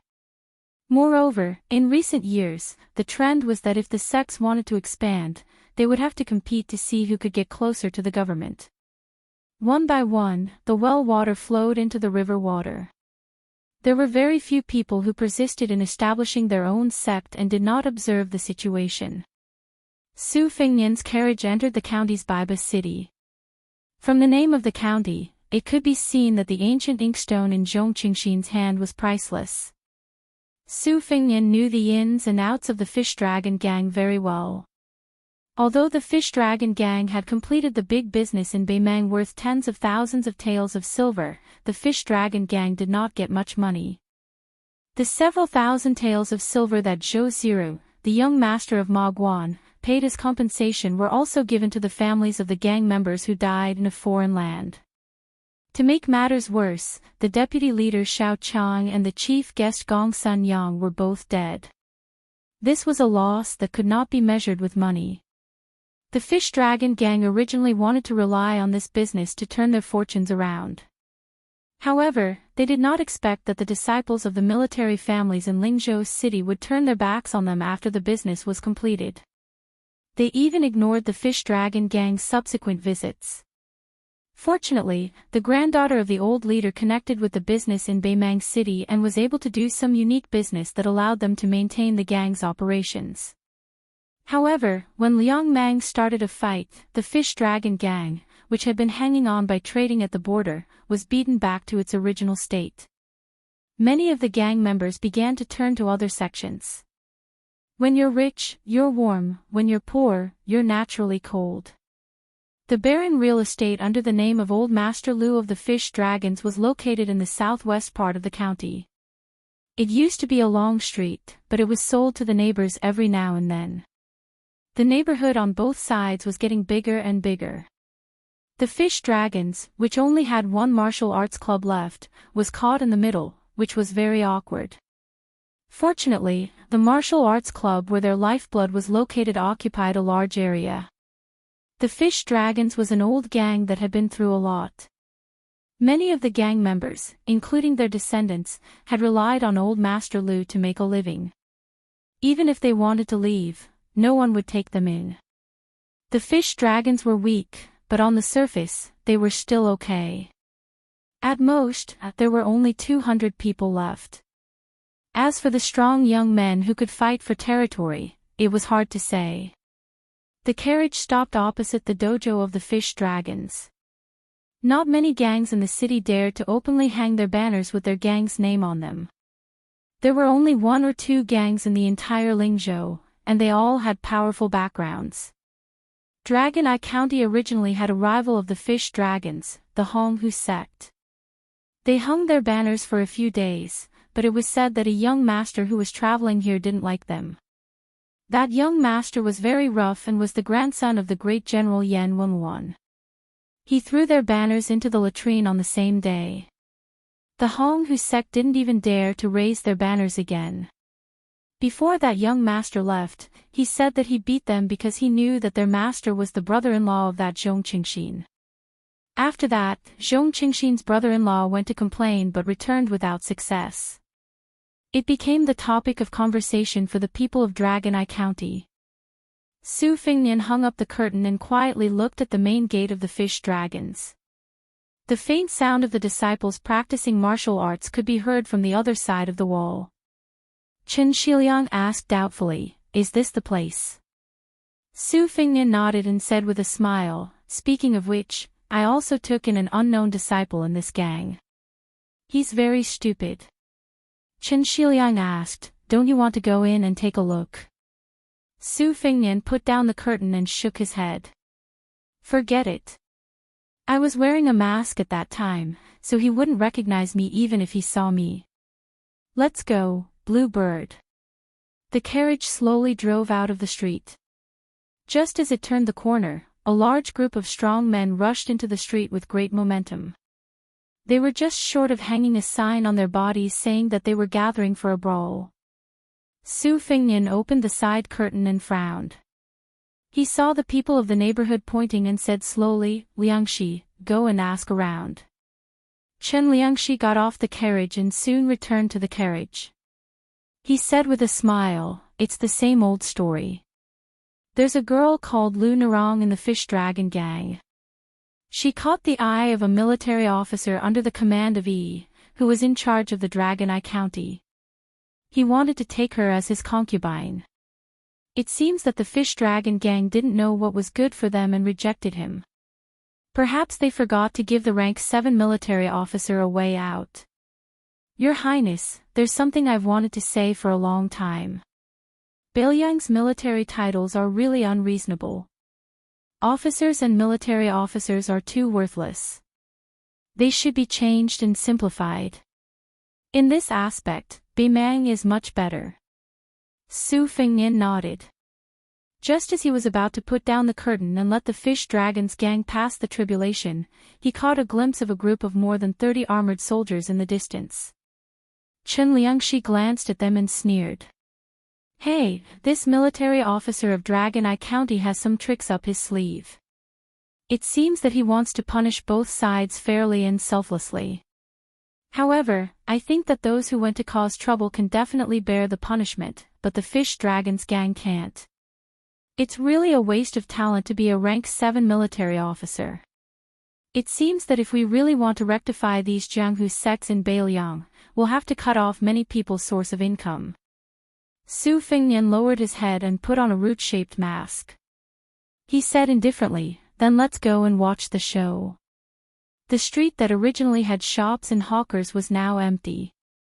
Most of the 100 or so men had broken into the Fish Dragon's gang, leaving 7 or 8 relatively thin and weak fish outside to keep watch. Among them, a crooked and skinny monkey with sharp eyes saw Blue Bird. He called his friends and ran all the way here while drooling. It was nothing more than the usual 3 axes used by the scoundrels and ruffians. One couldn't expect these guys who didn't know many words to have any new ideas. When they saw that the delicate and pretty woman in green robes and embroidered shoes remained unmoved, they did not dare to immediately take action. She was someone who would foolishly drive her into trouble, and she might not be someone they could afford to offend. She might be a pawn who ran the docks, and her worldview might not be great, but that did not mean that she did not have her own survival knowledge and climbing skills. Even though the thin monkey did not attack, he still had the guts to use his mouth. His mouth was full of obscenities, and his gaze was obscene. His brothers beside him cheered for him. Then they saw a young man with white hair walk out of the carriage with a smile. They subconsciously took a few steps back. Su Fengnian jumped off the carriage lightly and took the horsewhip from Blue Bird. He twisted it in his hand and asked pleasantly, "Brothers, are you from the Great Tiger sect?" The skinny monkey-like man swallowed a mouthful of saliva and asked in a threatening manner, "Which path are you on?" Su Fengnian pointed at the Fish Dragon's gang with the horsewhip. "You can say that I'm from this sect." Chapter 694. Hearing this, the skinny monkey-like man was relieved. He grinned and turned around, shouting, "Come here, there's a fish that escaped from the Fish Dragons." He was obviously very proud of being able to mention the fish that escaped from the Fish Dragons. He knew how to be a scholar. The other 4 men rushed over in a hubbub. There were 8 of them, and they all looked ferocious. The so-called Jianghu at the bottom relied on having more people, more hands, and more sticks. Unfortunately, this time, the higher-ups had clearly said that they were not allowed to use their weapons. This made the 8 men somewhat unhappy. Before they could make a move, howls and screams came from inside the wall. Then, soldiers with spears who had been waiting for a long time rushed in. The 8 men subconsciously turned their heads to look. Just as they were about to look away, they fell to the ground. Su Fengnian brought Blue Bird, who had not fought much, to the martial arts center. Chen Liangshi followed behind them. Just as they went up the stairs, they heard a captain say gloomily, "More than 100 people gathered to fight. The main culprit will be banished to the army. Using weapons to injure people is an additional crime. The whole gang will be sent to the border." Lu Su, Lunarong of the Fish Dragons, kneeled down. On the sand-covered training field, Lunarong, who had angrily attacked with her sword, was livid. In fact, only one of the leaders of the Great Tiger sect fell to her sword.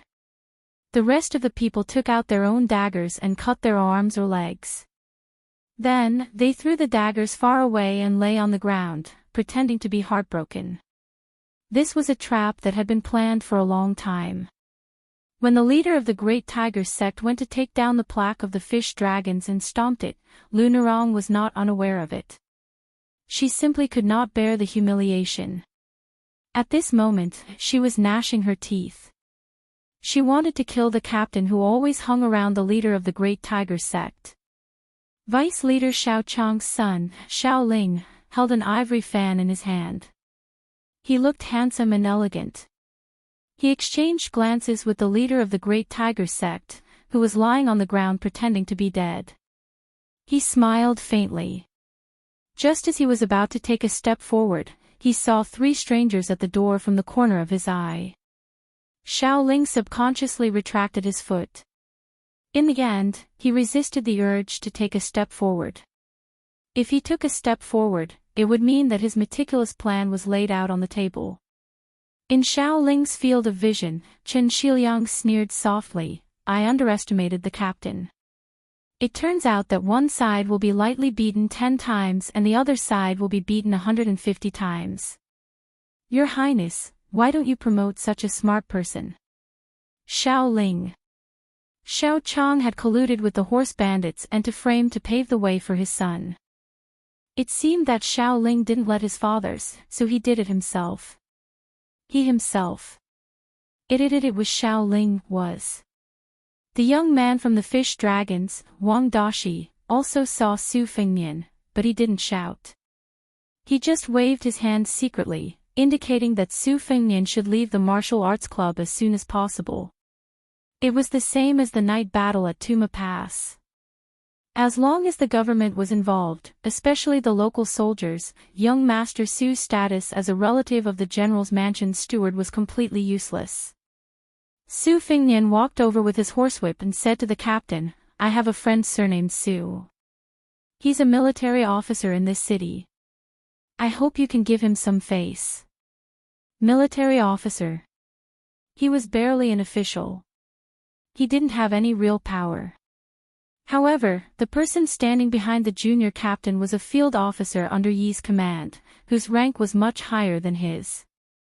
Besides, Great General Mansion was indirectly connected to Great Tiger sect. "You're just a little military officer. Who do you think you are?" What's more, the captain, who knew everything about Dragon Eye County, had never heard of any son of an official surnamed Su, so he didn't take it seriously.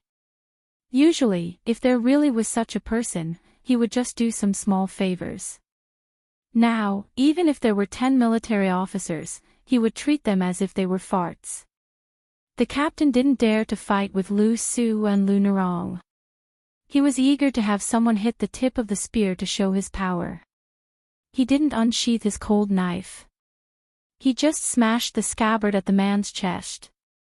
Blue Bird kicked out and the captain flew into the martial arts hole. Then, everyone slowly turned their heads. They didn't see the military officer come out. Old gang leader Lu Su, who was considered an expert in Lingzhou, narrowed his eyes. His heart shivered. It wasn't hard to kick someone to death or kick them a few zhang away. Even Lu Su, who was an expert in external martial arts, could do it. But to kick them a few zhang away and not kill them, he admitted that he couldn't do it. A soldier stabbed his spear at Blue Bird. Qing now raised her leg and stomped down. Under everyone's watchful eyes, the sharp spears were unable to hurt her in the slightest. Instead, one of the spears bent into an arc and bounced off the sturdy armored soldier's chest, causing him to fall heavily to the ground. Blue Bird tiptoed and the spear straightened in the air. She held the end of the spear with one hand. With a flick of her wrist, the spear tip turned into a terrifying circle. Lu Su was dumbfounded. When did Lingzhou have such a young top expert? Moreover, it was a woman with delicate features. Su Fengnian tilted his head and smiled. Blue Bird, bring our brother Shiliang to ask Su Juzi to call for reinforcements. Blue Bird nodded. She gently lifted the spear. The spear broke in half and she threw it away. She turned and walked out of the martial arts hall with Qin Shiliang. Su Fengnian said to the leaderless soldiers and the Honghu sect that were playing dead, not going to call for reinforcements and compete with your background. It said that the heroes of Jianghu don't fight when the odds are against them. Are you waiting to be beaten? The birds and beasts scattered. Some of the men who had been lying on the ground on the verge of death were now full of vigor and vitality. No one dared to find trouble with the white-haired man. Chapter 695. Wang Dashi shouted excitedly, "Young Master Su." Su Fengnian walked in front of Lu Su and cupped his hands. "Greetings, old gang leader Lu." Lu Su, who had spent half his life in the mud of Jianghu, was a shrewd man. He felt relieved and worried at the same time. He said softly, "You must be young Master Su from the capital of Lingzhou. The Fish Dragon Gang and I will remember your kindness today. However, we are not trying to boost the morale of others and diminish our own prestige. The Great Tiger Sect obviously came prepared, and they have the support of people whom the Fish Dragon Gang cannot afford to offend. I hope that young Master Su can leave the Dragon Eye County as soon as possible." Lu Narong sheathed her sword and said coldly, "Why are you still here? Do you need me to drive you away?" The kind woman had a sharp tongue but a soft heart. Su Fengnian smiled. "Lu Narong, you and I have traveled together from Lingzhou to Beimang. Do you think I am the kind of person who puffs himself up at his own cost? If not, I will have to trouble Miss Lu to serve me a pot of tea and do your best as a host." Lu Narong hesitated. Su Fengnian said helplessly, "Let's not talk about anything else. I have to wait for someone." Lu Narong snorted and walked to the hall.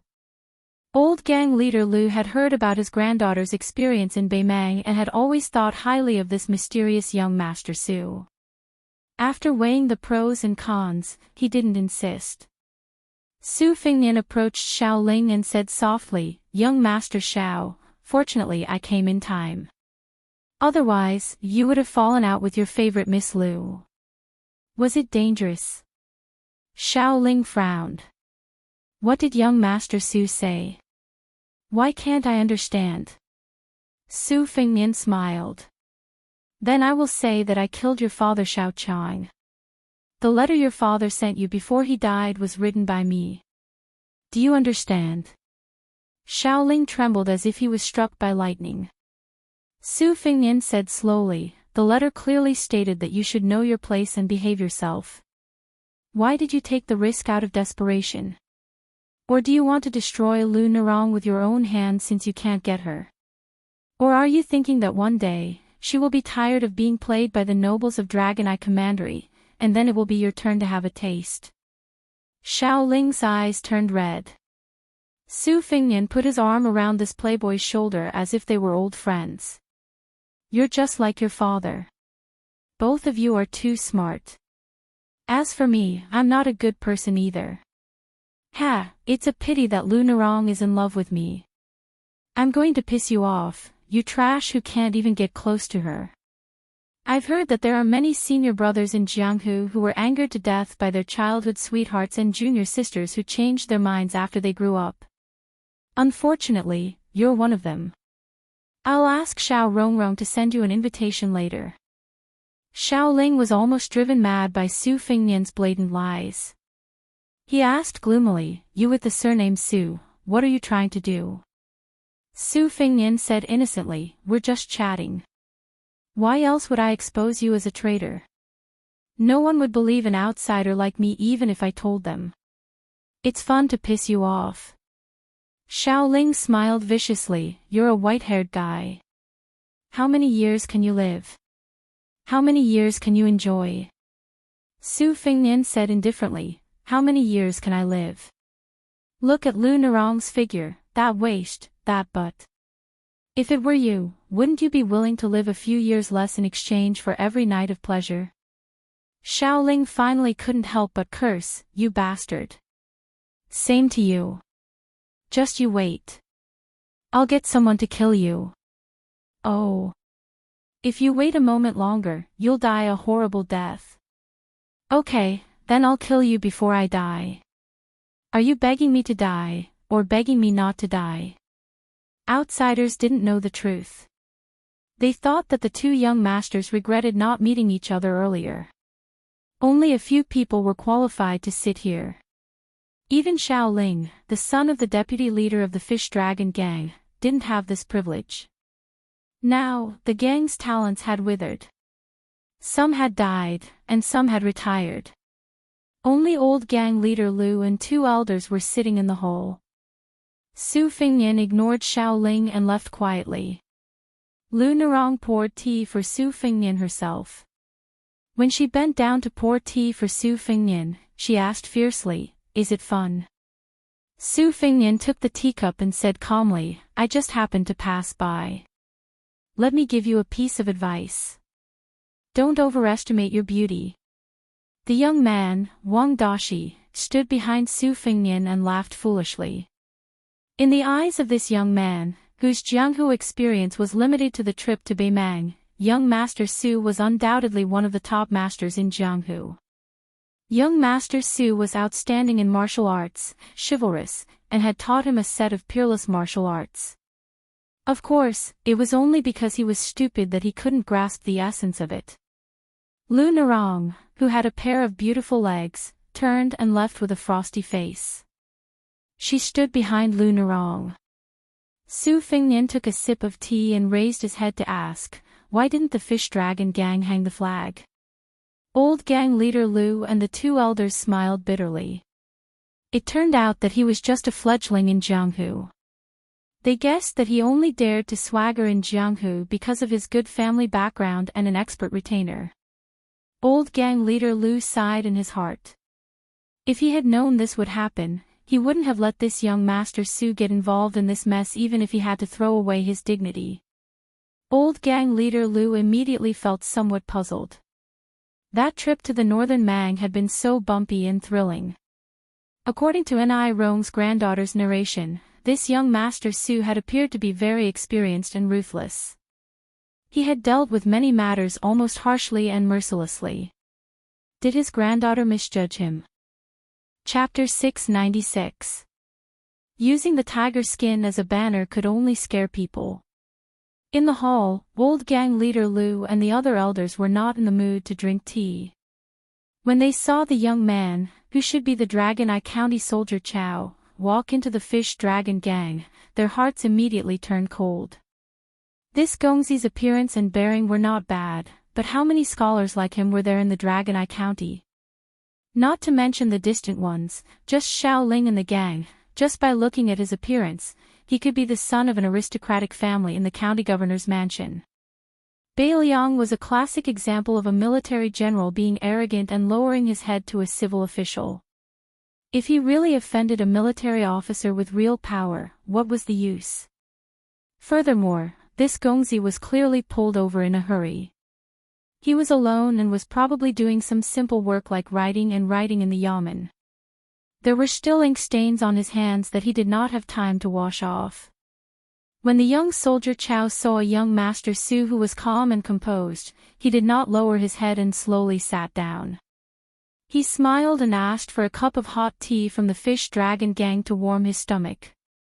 Old gang leader Lu sighed in his heart.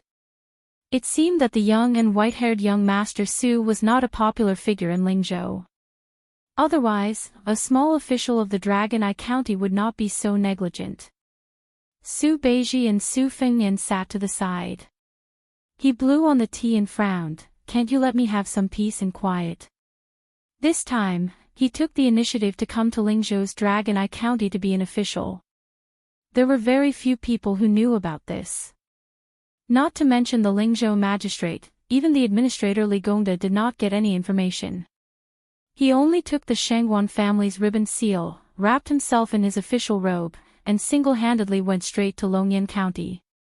Longyan County's military yamen also did not raise any waves, mistakenly thinking that he was some unattainable general's descendant.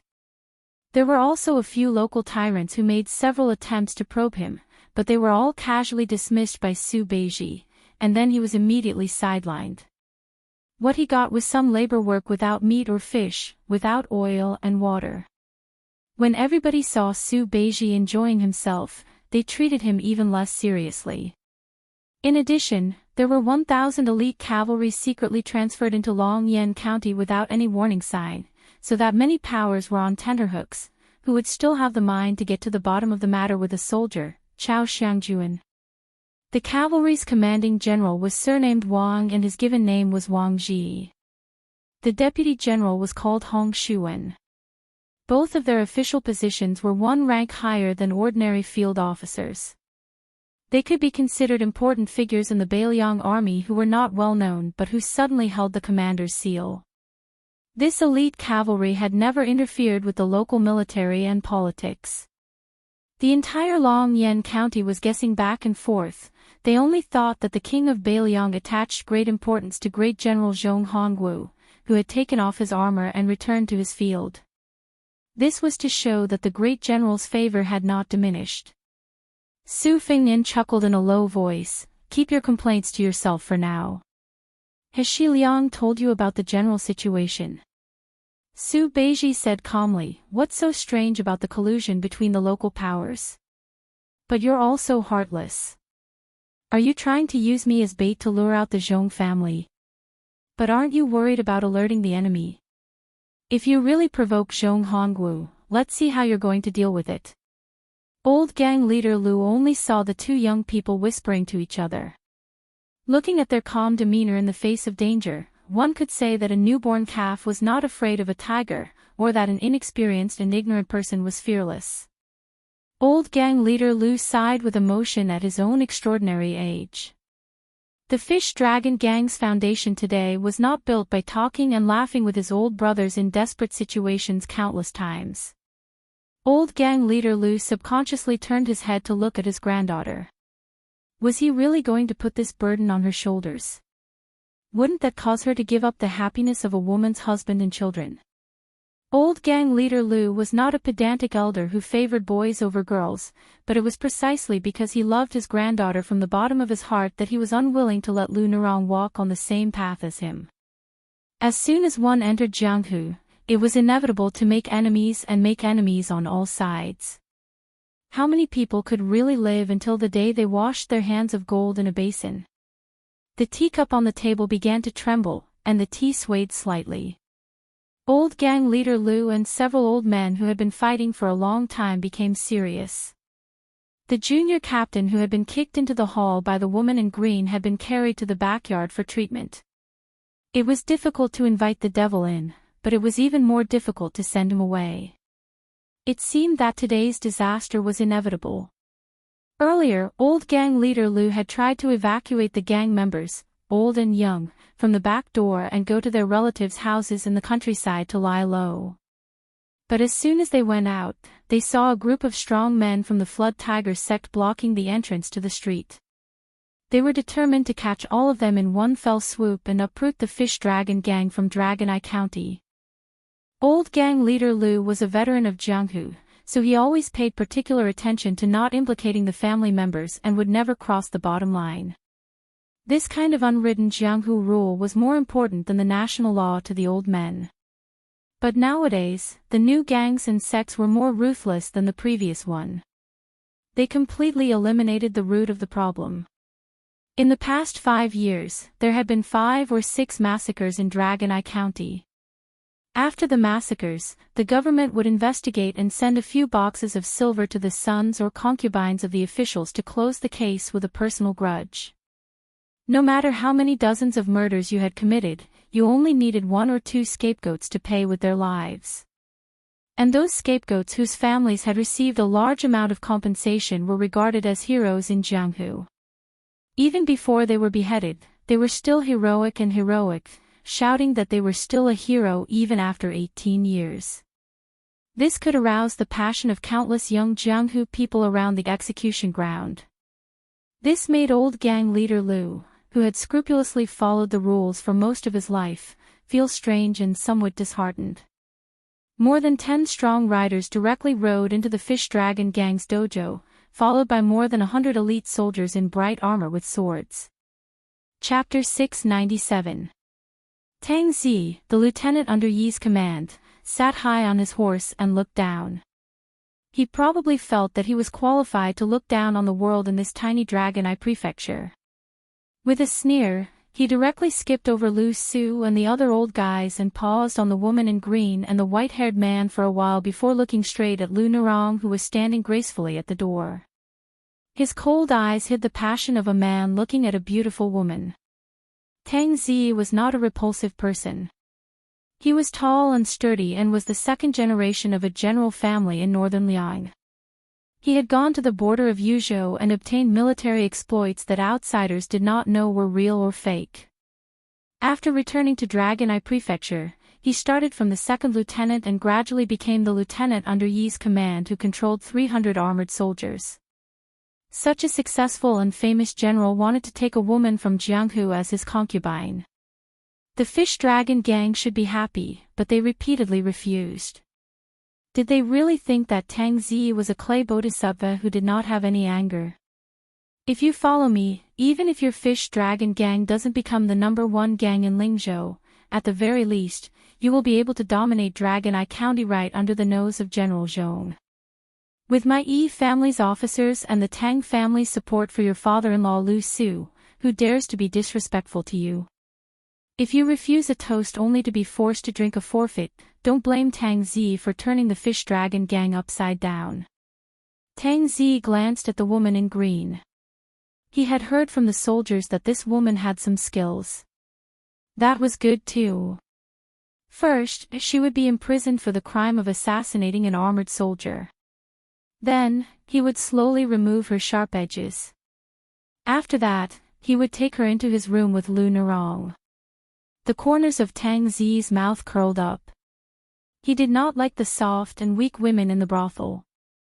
They could not withstand the whipping and always made him, a lieutenant under Yi's command, uninterested. Only women like Lu Narong, who had learned martial arts and knew some martial arts, were delicious to Tang Zi. This kind of woman with a pair of beautiful legs and a unique waist could really make a man ascend to immortality in bed. Tang Zi did things flawlessly and was deeply influenced by his family background. He did not give people the bad impression of bullying others. He gently squeezed the horse's belly and the horse under him stepped forward a few steps. Tang Zi said in a clear voice, "This general acts according to the law, who dares to stop me? I've heard that Lieutenant Chao is here. Come out and meet me." Chen Shiliang chuckled beside Su Fengnian. Nice table manners. Su Fengnian sighed, now that's tricky. Su Beiji slowly stepped over the threshold and walked to the top of the stairs. This one is Su Beiji. I was appointed as Longyan County Sergeant Chao 10 years ago. Tang Zi said sternly, since you are an official of Beiliang, you should know that the Fish Dragon Gang and the Red Tiger sect gathered together to fight. Lu Narong and the others injured people with weapons. How should they be punished according to the law? This general is responsible for the safety and security of the people, especially the Jianghu bandits who use force to suppress the law. The government has written a notice stating that anyone who sees them will be beheaded. The soldiers will be punished according to the law and arrested. Why did someone hurt my subordinates? Su Beiji said calmly, the lieutenant has handled the matter of the Fish Dragon Gang appropriately. However, my friend is a good citizen. After entering the martial arts club, the lieutenant attacked him without any reason. According to Beiliang's military law, his military status will be revoked and he will be beheaded immediately. The punishment for this crime is 3 levels. The lieutenant under Yi's command happens to be on this list, so he should also resign. Tang Zi smiled. Do you have any witnesses? Su Beiji smiled.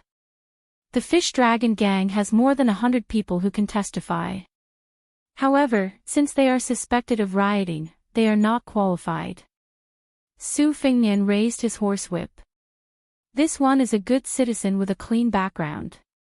I can testify. Tang Zi sneered. But someone can testify that you are one of the Fish Dragon Gang's bandits. Su Fengnian remembered the ruffians of the Red Tiger sect who were knocked unconscious by Blue Bird outside the door. He frowned. Those people are from the Red Tiger sect. What qualifications do they have? Tang Zi said indifferently, they have never entered the martial arts club of the Fish Dragon Gang, nor have they participated in any fights. Lu Nerong walked to Su Fengnian, who was about to say something. That's enough. You and I are not friends. I probably won't be able to repay you for what you did today. I only hope that if you have any connections, you can protect Wang Dashi and the others for me. Lu Nerong will be very grateful. Su Fengnian touched on her sore spot. Don't tell me you're really going to be this captain's bed-warming plaything. Lu Nerong gritted her teeth. Believe it or not, I will stab you to death before I kill him. Su Fengnian tightened his grip on the horsewhip and looked a little absent-minded. Su Beiji smiled and said, Lieutenant Tang, in this case, no one in the gate of the Fish Dragon Gang is qualified. Tang Zi was confident and didn't mind playing cat and mouse slowly. Oh. I'm all ears. Su Beiji said calmly, I have evidence that Lieutenant Tang was involved in the massacre. During the massacre, 9 of your soldiers took off their armor and killed 17 people with swords. It's just that I didn't have time to present the evidence to the county governor. Tang Zi laughed and slowly drew out his sword. Do you think you still have a chance? Su Beiji asked back, you want to silence me? Do you know what the punishment is for killing a Lieutenant Chao for no reason? Tang Zi drew out his Beiliang sword from his waist. I won't break the law unknowingly. It's just that Lieutenant Chao died in a fight with the bandits. I may even personally send him some compensation. Your people should be grateful to me for killing the Fish Dragon Gang. Su Beiji shouted angrily, how dare you? Su Fengnian reminded her in a low voice, Zhu Zi, your acting skills are really bad. Now you should be so angry that your lips are blue and your legs are weak. Especially if there's some trembling in your voice. Su Beiji looked at the lieutenant and said softly, if you can do it, why don't you do it? By the way, do you really have evidence? No, I do know the truth, but I don't have evidence. Your acting skills are average, but you're good at digging holes. Don't delay my fishing. Lu Nerong, who was standing at the side and listening to every word, didn't understand what was wrong with this world. Chapter 698. Tang Zi raised his cold knife and the soldiers behind him advanced with their spears. Tang Zi looked at the motley crew with a sinister smile. There was nothing in Dragon Eye County that he did not dare to do. Especially after he racked his brains to obtain the 108 dragon-painted inkstone for Zhongqingxin, it was equivalent to having a gold medal to avoid death. This life-saving talisman given by the Zhong family was much more effective than the talisman drawn by the Wudongzhenren. The military officers of each county always had the custom of exchanging military exploits with gangs. Far away from the war at the border, it was unrealistic to want to be promoted quickly without staining their hands with blood. Of course, Tang Zi was not going to massacre the Fish Dragon Gang just because of Lu Nerong. Instead, he was going to kill the more than 100 youths of the Fish Dragon Gang who violated the rules and should be killed. This was a great merit that was enough to make the next county governor of Longjing County, Zhongqingxin, beam with joy. Since that soldier Chao of unknown origin had bumped into the horse's hooves, Tang Zi did not mind killing one more. As long as the stabilizing General Zhong was in Longjing County, not to mention Longjing County, even Lingzhou would not be able to overturn the heavens.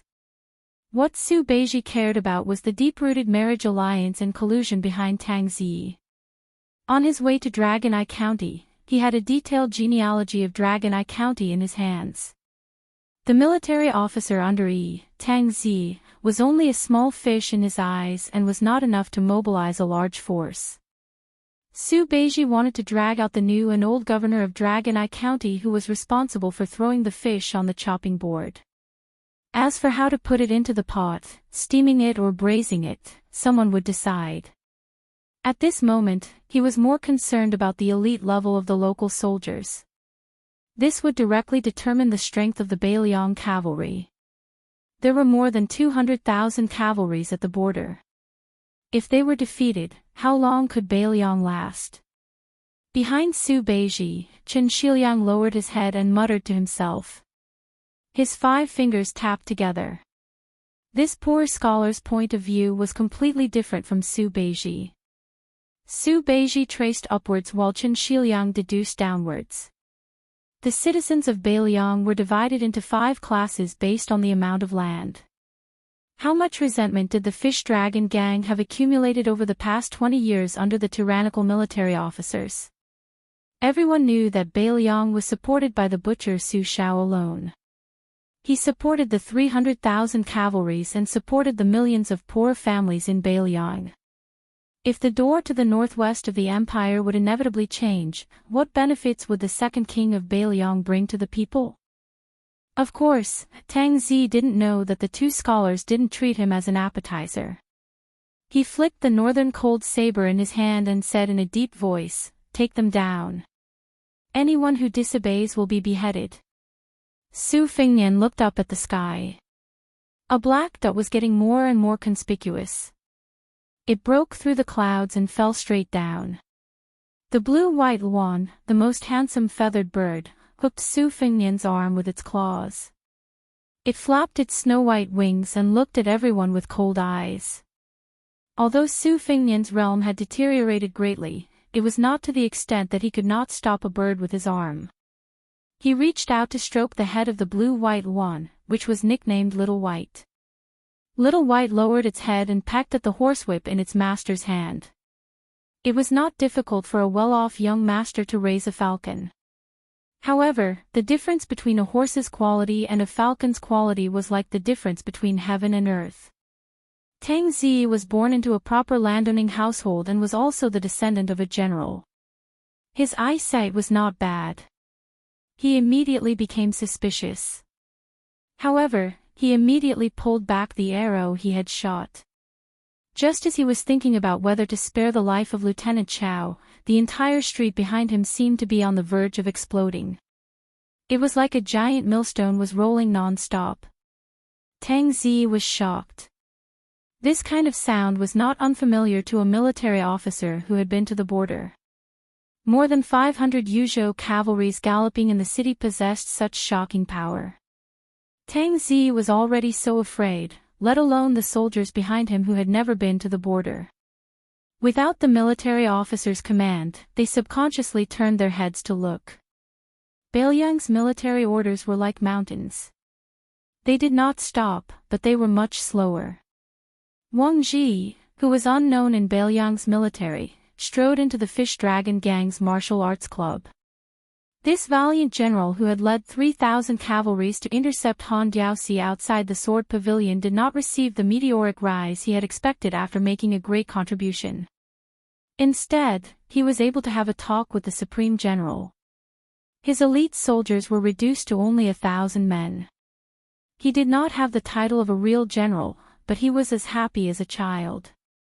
Moreover, after he had personally fought against Han Diaoxi, who was the 10th most powerful person in the world, his aura had transformed and become more stable.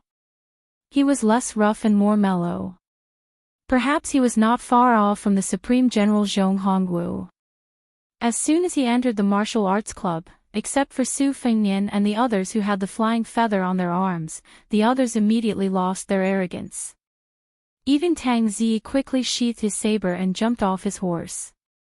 He clasped his fists and said respectfully, "General Tang Zi greets General Wang." Wang Ji only glanced at Su Beiji intentionally or unintentionally.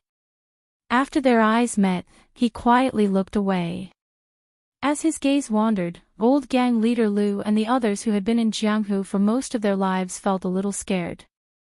This general was definitely not someone Tang Zi could compare to.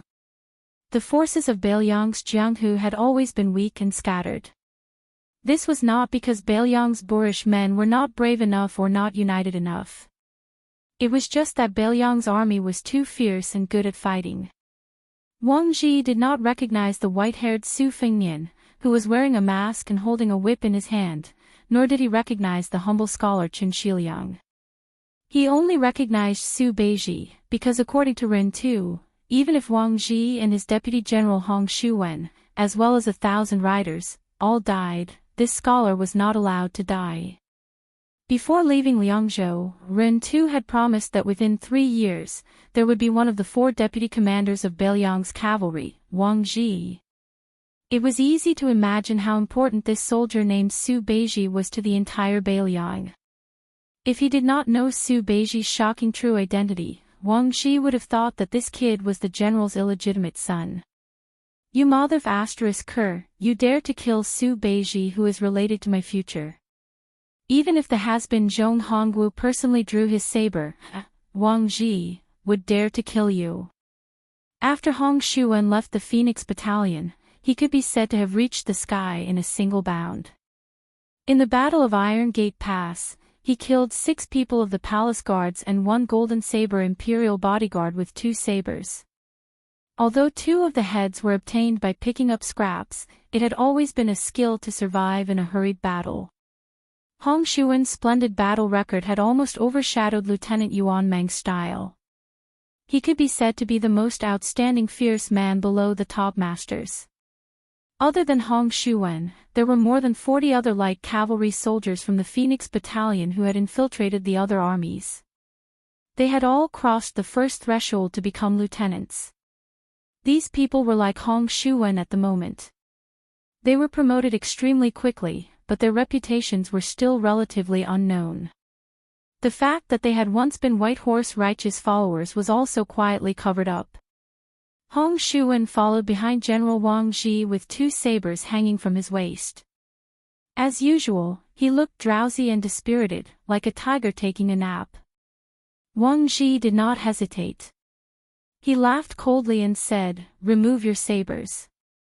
Being forced to remove one saber in the Bailiang army was undoubtedly a great humiliation. It was equivalent to the civil officials of the imperial court being forced to remove their official status. Tang Zi's expression was ugly. He slowly removed his saber. Although he was very afraid of this foreign general whose background was a mystery, he still removed his saber. At the same time, he gritted his teeth and asked, "May I be so bold as to ask, General, why do you want me to remove my saber?" Chapter 699. Wang Ji said coldly, "Don't talk nonsense with me. If I want you to take off your saber, then take it off. If you have the ability, go complain to your backer. If you can get reinforcements to make me take back my order, then you have the ability. If Wang Ji sees you in the future, I will avoid you and take a detour. Hey, I might as well tell you the truth. I have long been displeased with you, a commandant under the E army who fills your own pockets with money. A day's worth of money is equivalent to half a year's salary. Today, I will take off your saber. Su Beiji is this general's blood brother. These days, he's been ostracized by you bunch of bastards. Don't join the army and become an official. Tomorrow, I'll replace you as the commandant of the E army. In any case, your ass is full of **T. Anyone else would be more justified than you to be the commandant. Take off your saber and get out of here with your bunch of trash." Tang Zi was infuriated to the extreme. This foreigner's table manners were so unsightly that he didn't even want to share a cup of the soup. Why did he have to take drastic measures and eat all of it alone? Tang Zi's face was filled with a sneer and anger. "Since you did it, don't blame me for doing it 15 times. Tang Zi took off his saber and threw it on the ground. When he threw it, the soldiers in the martial arts hall all lost their Bailiang sabers and spears. They were all overflowing with indignation and anger. If they were asked to deal with a gang like the Fish Dragon gang without any backing, they could be unscrupulous. However, when faced with a general with 1,000 cavalry, they didn't have the guts.